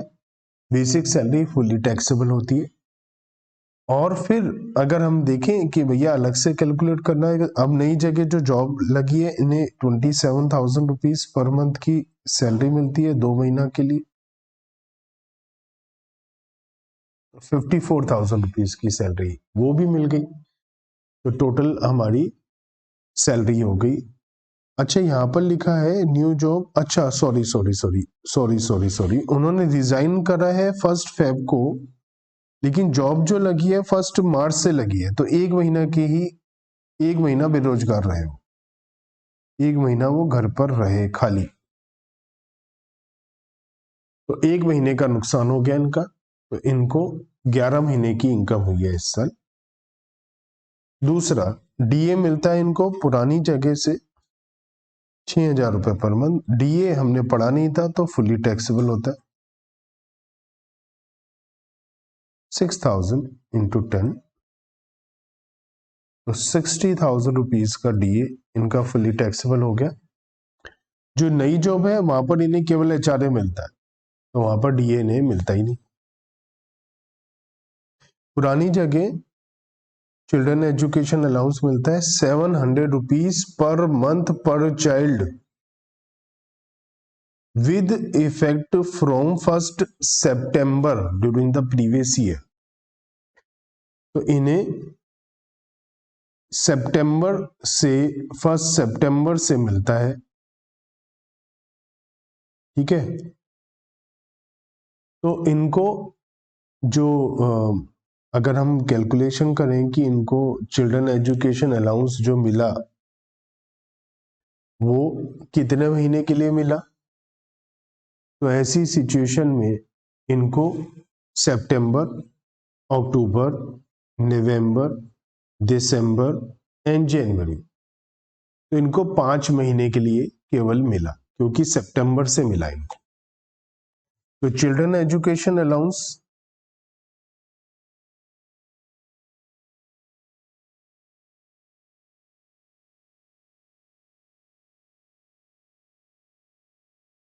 पांच महीने के लिए मिला, इनका एक ही बच्चा है, बच्चा हॉस्टल अलाउंस के लिए 1 चाइल्ड बता रखा है और बाकी हमें कुछ बता नहीं रखा, तो हम यही मानते हैं इनका एक ही बच्चा है, क्योंकि हमें नंबर ऑफ चिल्ड्रन के बारे में तो कोई जानकारी है ही नहीं। तो इन्हें 700 रुपीज मिला, 100 रुपीज हमें पता है पर मंथ फ्री हो जाता है मैक्सिमम, एक बच्चे का 1 महीने का 100 रुपया फ्री हो सकता है, 700 रुपये मिला तो 600 रुपये इनका टैक्सेबल हो गया, 5 महीने के लिए मिला, तो 3,000 रुपये इनके चिल्ड्रन एजुकेशन अलाउंस के टैक्सेबल हो गए। हॉस्टल अलाउंस इन्हें 1 अक्टूबर से मिला, तो 4 महीने के लिए मिला हॉस्टल अलाउंस इन्हें 1,000 पर मंथ मिला, तो हॉस्टल अलाउंस 1,000 पर मंथ मिला, 300 रुपये फ्री होता है, तो 700 रुपये पर मंथ टैक्सेबल हो जाएगा, 4 महीने के लिए मिला, तो 2,800 रुपीज हॉस्टल अलाउंस टैक्सेबल हो जाएगा। ट्रांसपोर्ट अलाउंस 1 नवंबर से मिला इन्हें transport allowance 1,700 rupees per month, तो नवंबर, दिसंबर, जनवरी 3 महीने के लिए मिला, और हमें पता है ट्रांसपोर्ट अलाउंस एग्जेम्प्ट होता है 3,200 रुपीज पर मंथ तक, तो ट्रांसपोर्ट अलाउंस 3,200 पर मंथ तक एग्जेम्प्ट होता है, लेकिन एम्प्लॉय हैंडीकैप हो तो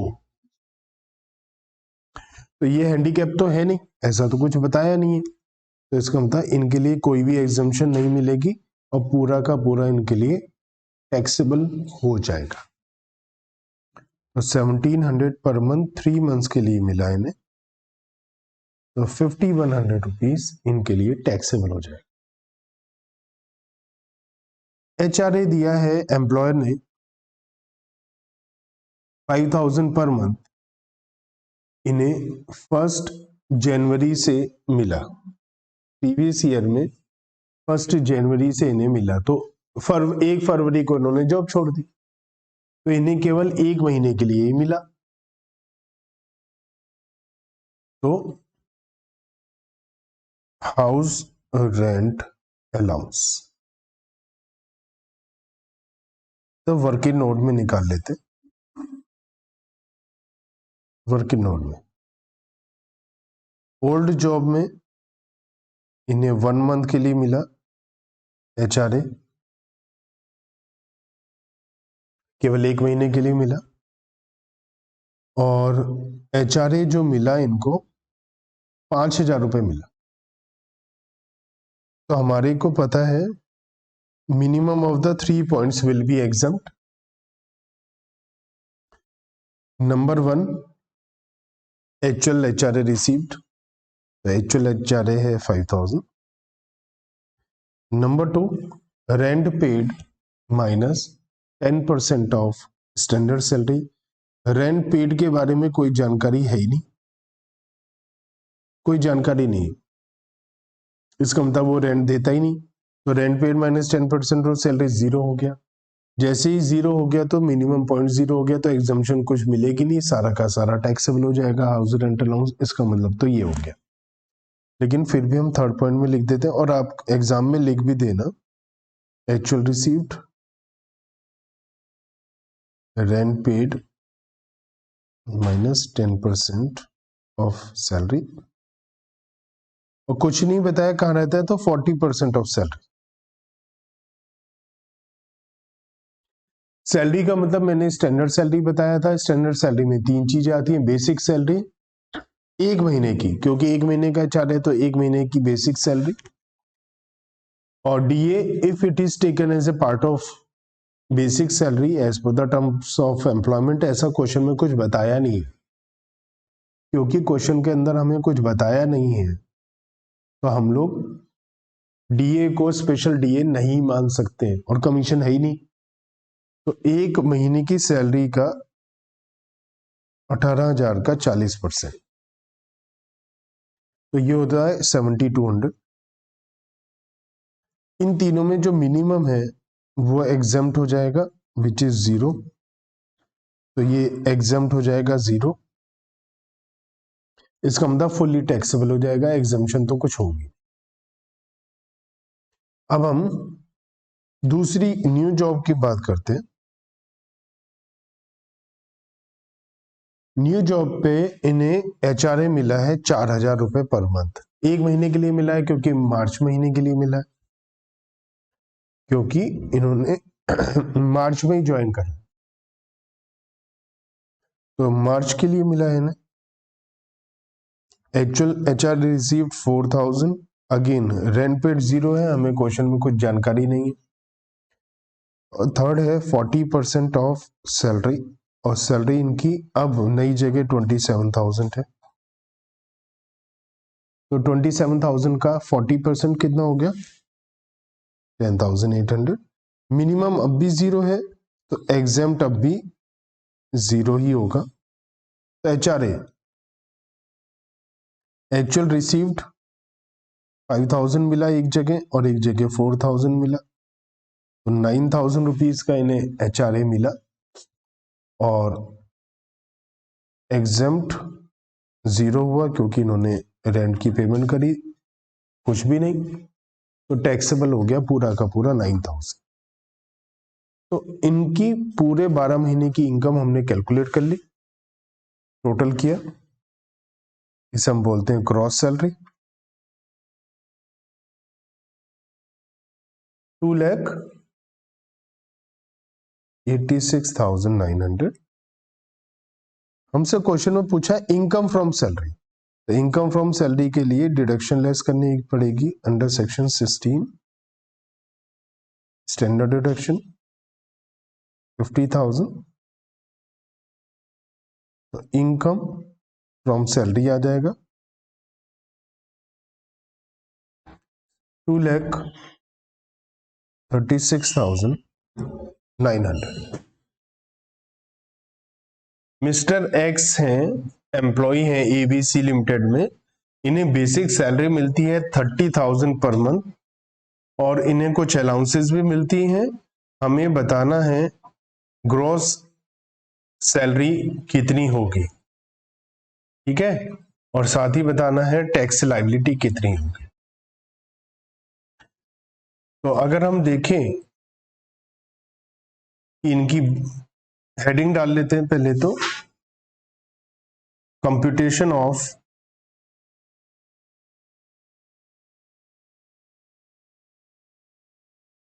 salary income and tax liability.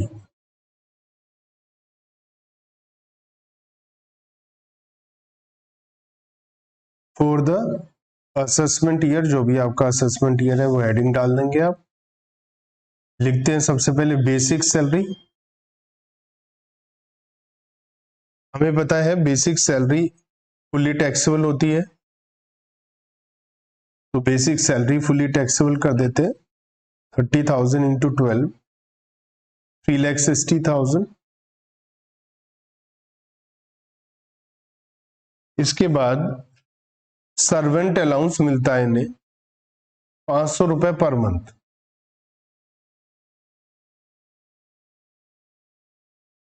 Servant allowance 500 रुपए पर मंथ मिलता है, जिसमें से इन्होंने 100 रुपए पर मंथ के हिसाब से सेव करे।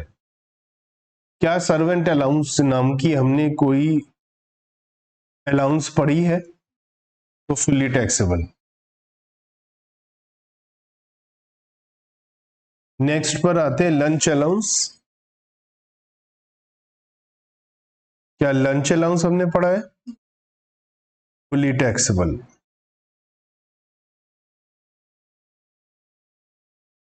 क्या कैश अलाउंस हमने पढ़ा है?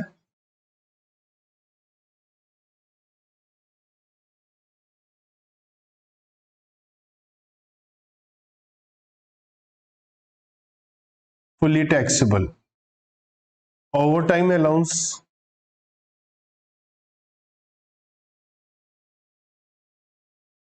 क्या ओवर टाइम अलाउंस हमने पढ़ा है?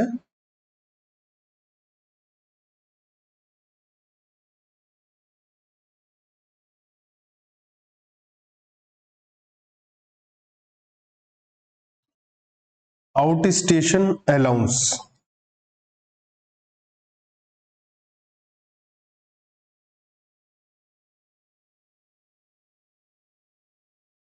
आउट स्टेशन अलाउंस ये हमने पढ़ा था, और हमने आउट स्टेशन अलाउंस जो पढ़ा था वो था personal allowance for the employees working in transport company.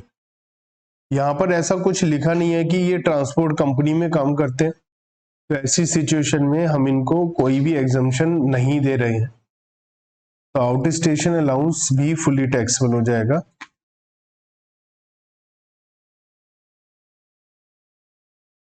Special allowance,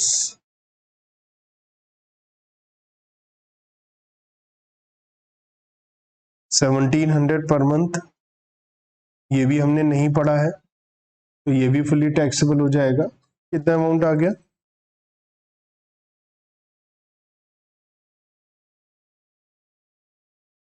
convince allowance,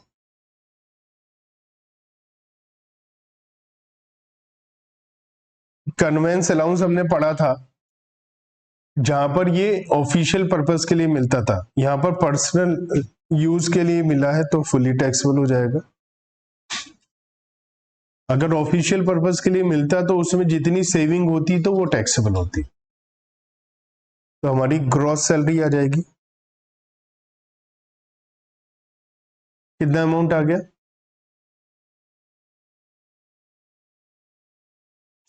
less standard deduction,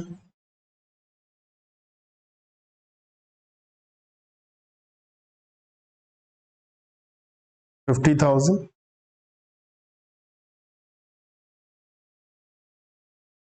taxable salary income,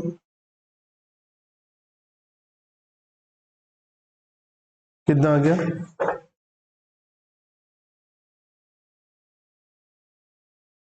इसमें से डिडक्शन लेस हो जाएगी under section 80C to 80U, वो कुछ है नहीं, तो टैक्सेबल इनकम आ जाएगी 3,61,600। अब इसके ऊपर जो टैक्स लगेगा वो आपके असेसमेंट ईयर के हिसाब से टैक्स लग जाएगा। वैसे नेक्स्ट वीडियो में मैं बता दूंगा कि टैक्स कैसे निकलेगा इसमें। तो टैक्स निकालते हैं।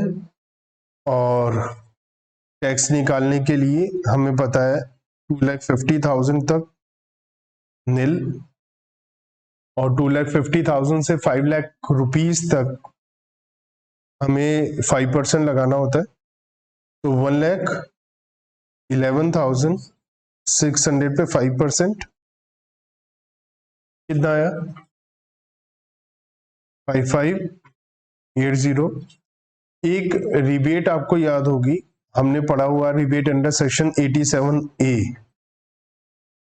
तो रिबेट अंडर सेक्शन 87A कहती है 12,500 रुपीज या एक्चुअल टैक्स जो भी कम हो वो मिल जाएगा अगर हमारी टैक्सेबल इनकम 5 लाख रुपए तक है। तो टैक्सेबल इनकम 5 लाख रुपए तक है, तो ऐसी सिचुएशन में 12,500 रुपए या 5,580 जो भी कम हो, तो 5,580 रुपए की रिबेट मिल जाएगी। 12,500 और 5,580 विच एवर इज लेस। 5,580 कम है तो ये मिल जाएगा if taxable income is less than up to 5 lakh. 5 lakh रुपए तक की टैक्सेबल इनकम है तो ही रिबेट मिलती है हमें 87A में। तो रिबेट इनको मिल जाएगी, तो इनके लिए टैक्सेबल इनकम 5 लाख से कम है तो टैक्स का अमाउंट 0 हो जाएगा, 5,580 रुपए की पूरी छूट मिल जाएगी इनको। क्वेश्चन नंबर 12 करते हैं। मिस्टर एक्स हैं, एक एम्प्लॉई है सेंट्रल गवर्नमेंट में और इनको 14,000 रुपए पर मंथ के हिसाब से सैलरी मिलती है, DA, HRA, और अपने घर में पेरेंट्स के साथ रहते हैं। Cash allowance, medical allowance, entertainment allowance, professional tax वगैरह का पेमेंट है, और हमें इनकम निकालनी है सैलरी की, क्या इनकम आएगी। तो हेडिंग डाल लेते हैं, computation of salary income. Salary income की कंप्यूटेशन कर लेते हैं हम लोग। बेसिक सैलरी 14,000 इंटू 12 कितना आएगा? 1,68,000। DA फुली टैक्सेबल होता है, 5,000 into 12 60,000। HRA house rent allowance, जो HRA है इनको मिलता है 1 जुलाई से, तो 1 जुलाई से मिलता है तो इन्हें 10 महीने का मिला। 1 जुलाई से तो 9 महीने का मिला, 9 महीने का। तो 4,000 इंटू 9 36,000 लेस एग्जेम्प्ट। एग्जेम्पशन के लिए 3 पॉइंट थे, actual received rent paid minus 10% of salary and 40 और 50% ऑफ सैलरी। लेकिन ये किराए के मकान में रहते ही नहीं है। जब किराए के मकान में रहते नहीं है तो सेकंड पॉइंट रेंट पेड 0 हो जाएगा, सबसे कम नील हो जाएगा, तो एग्जम्पशन भी नील हो जाएगी। या आप ऐसा भी याद कर सकते हैं कि जब भी कोई भी किराया नहीं देगा एम्प्लॉय तो सारा ही उसका फायदा फुली टैक्सेबल हो जाएगा, कोई एग्जम्पशन नहीं मिलेगी अगर वो किराए के मकान में नहीं रहता है। तो कैश अलाउंस तो फुली टैक्सेबल हो जाएगी।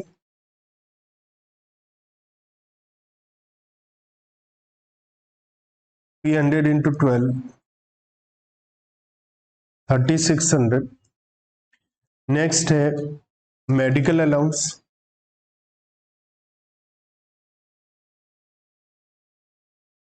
$250 इंटू 12 कितना हो गया? 3,000। एंटरटेनमेंट अलाउंस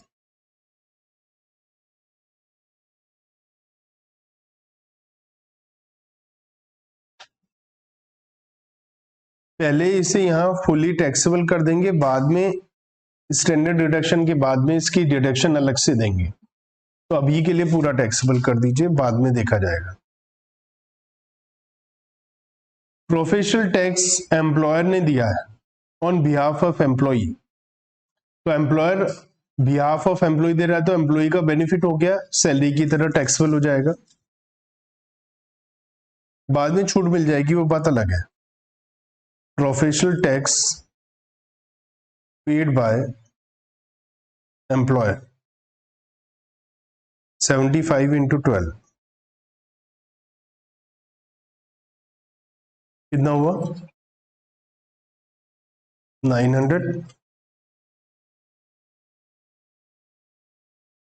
टोटल कर लेते हैं, ग्रॉस सैलरी आ जाएगा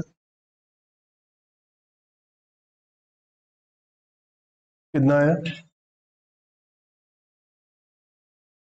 2,76,300 लेस करते हैं डिडक्शंस अंडर सेक्शन 16। सबसे पहले स्टैंडर्ड डिडक्शन 50,000, एंटरटेनमेंट अलाउंस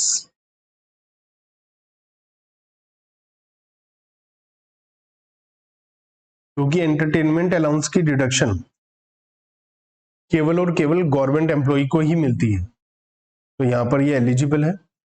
इसके लिए 3 पॉइंट थे। Actual entertainment allowance received 4,800,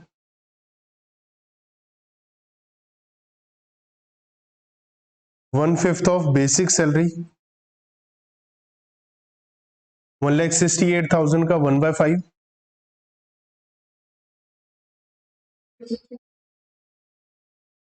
third point था ₹5,000।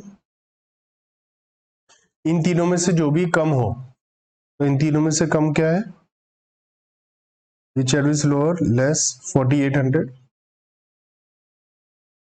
तो 4,800 की हमें एंटरटेनमेंट अलाउंस की डिडक्शन मिल जाएगी, और 16 थर्ड में मिलता है प्रोफेशनल टैक्स एक्चुअल पेड, चाहे एम्प्लॉयर ने दिया हो चाहे एम्प्लॉय ने, 900, और टैक्सेबल सैलरी इनकम आ जाएगी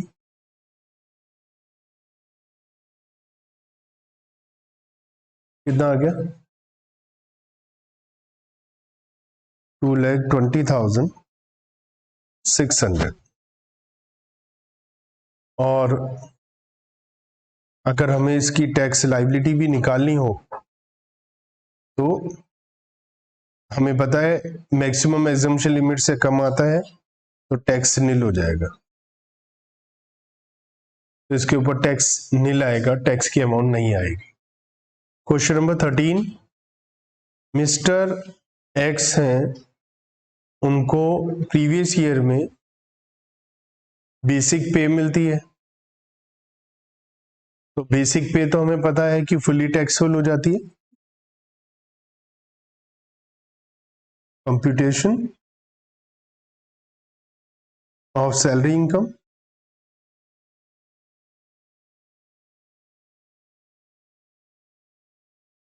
फॉर द असेसमेंट ईयर, आप अपने असेसमेंट ईयर का नाम डाल दीजिए। बेसिक सैलरी ये 40,000 पर मंथ नहीं है, तो आप कहीं जोश जोश में से 40,000 इंटू 12 ना कर दें। डीए फुली टैक्सेबल है 15,000, कमीशन फुली टैक्सेबल होता है 10,000, एंटरटेनमेंट अलाउंस वो बाद में देखेंगे, फिलहाल तो टैक्सेबल कर देते। मेडिकल अलाउंस 10,000, प्रोफेशनल टैक्स 3,000 की पेमेंट हुई है, 2,000 एम्प्लॉयर ने दिया है, तो जो 2,000 एम्प्लॉयर ने दिया वो इनकम हो गई, इसलिए मैंने 2,000 लिख दिया। टोटल करता हूं, क्रॉस सैलरी आ जाएगा, ग्रॉस सैलरी कितना आ गया 81,000 लेस डिडक्शंस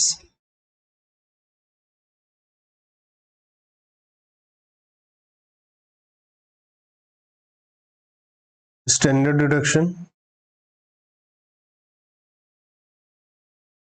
50,000, एंटरटेनमेंट अलाउंस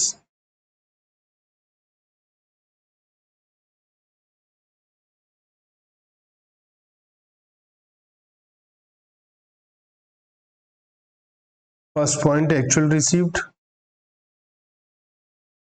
क्योंकि ये स्टेट गवर्नमेंट एम्प्लॉई है तो इन्हें डिडक्शन मिल जाएगी 4,000। नंबर 2, 1/5 ऑफ बेसिक सैलरी, 40,000 का 1/5 कितना होता है 8,000। थर्ड पॉइंट है मैक्सिमम लिमिट 5,000, जो भी कम हो 4,000 रुपीज की इन्हें एंटरटेनमेंट अलाउंस की डिडक्शन मिल जाएगी। इसके अलावा प्रोफेशनल टैक्स,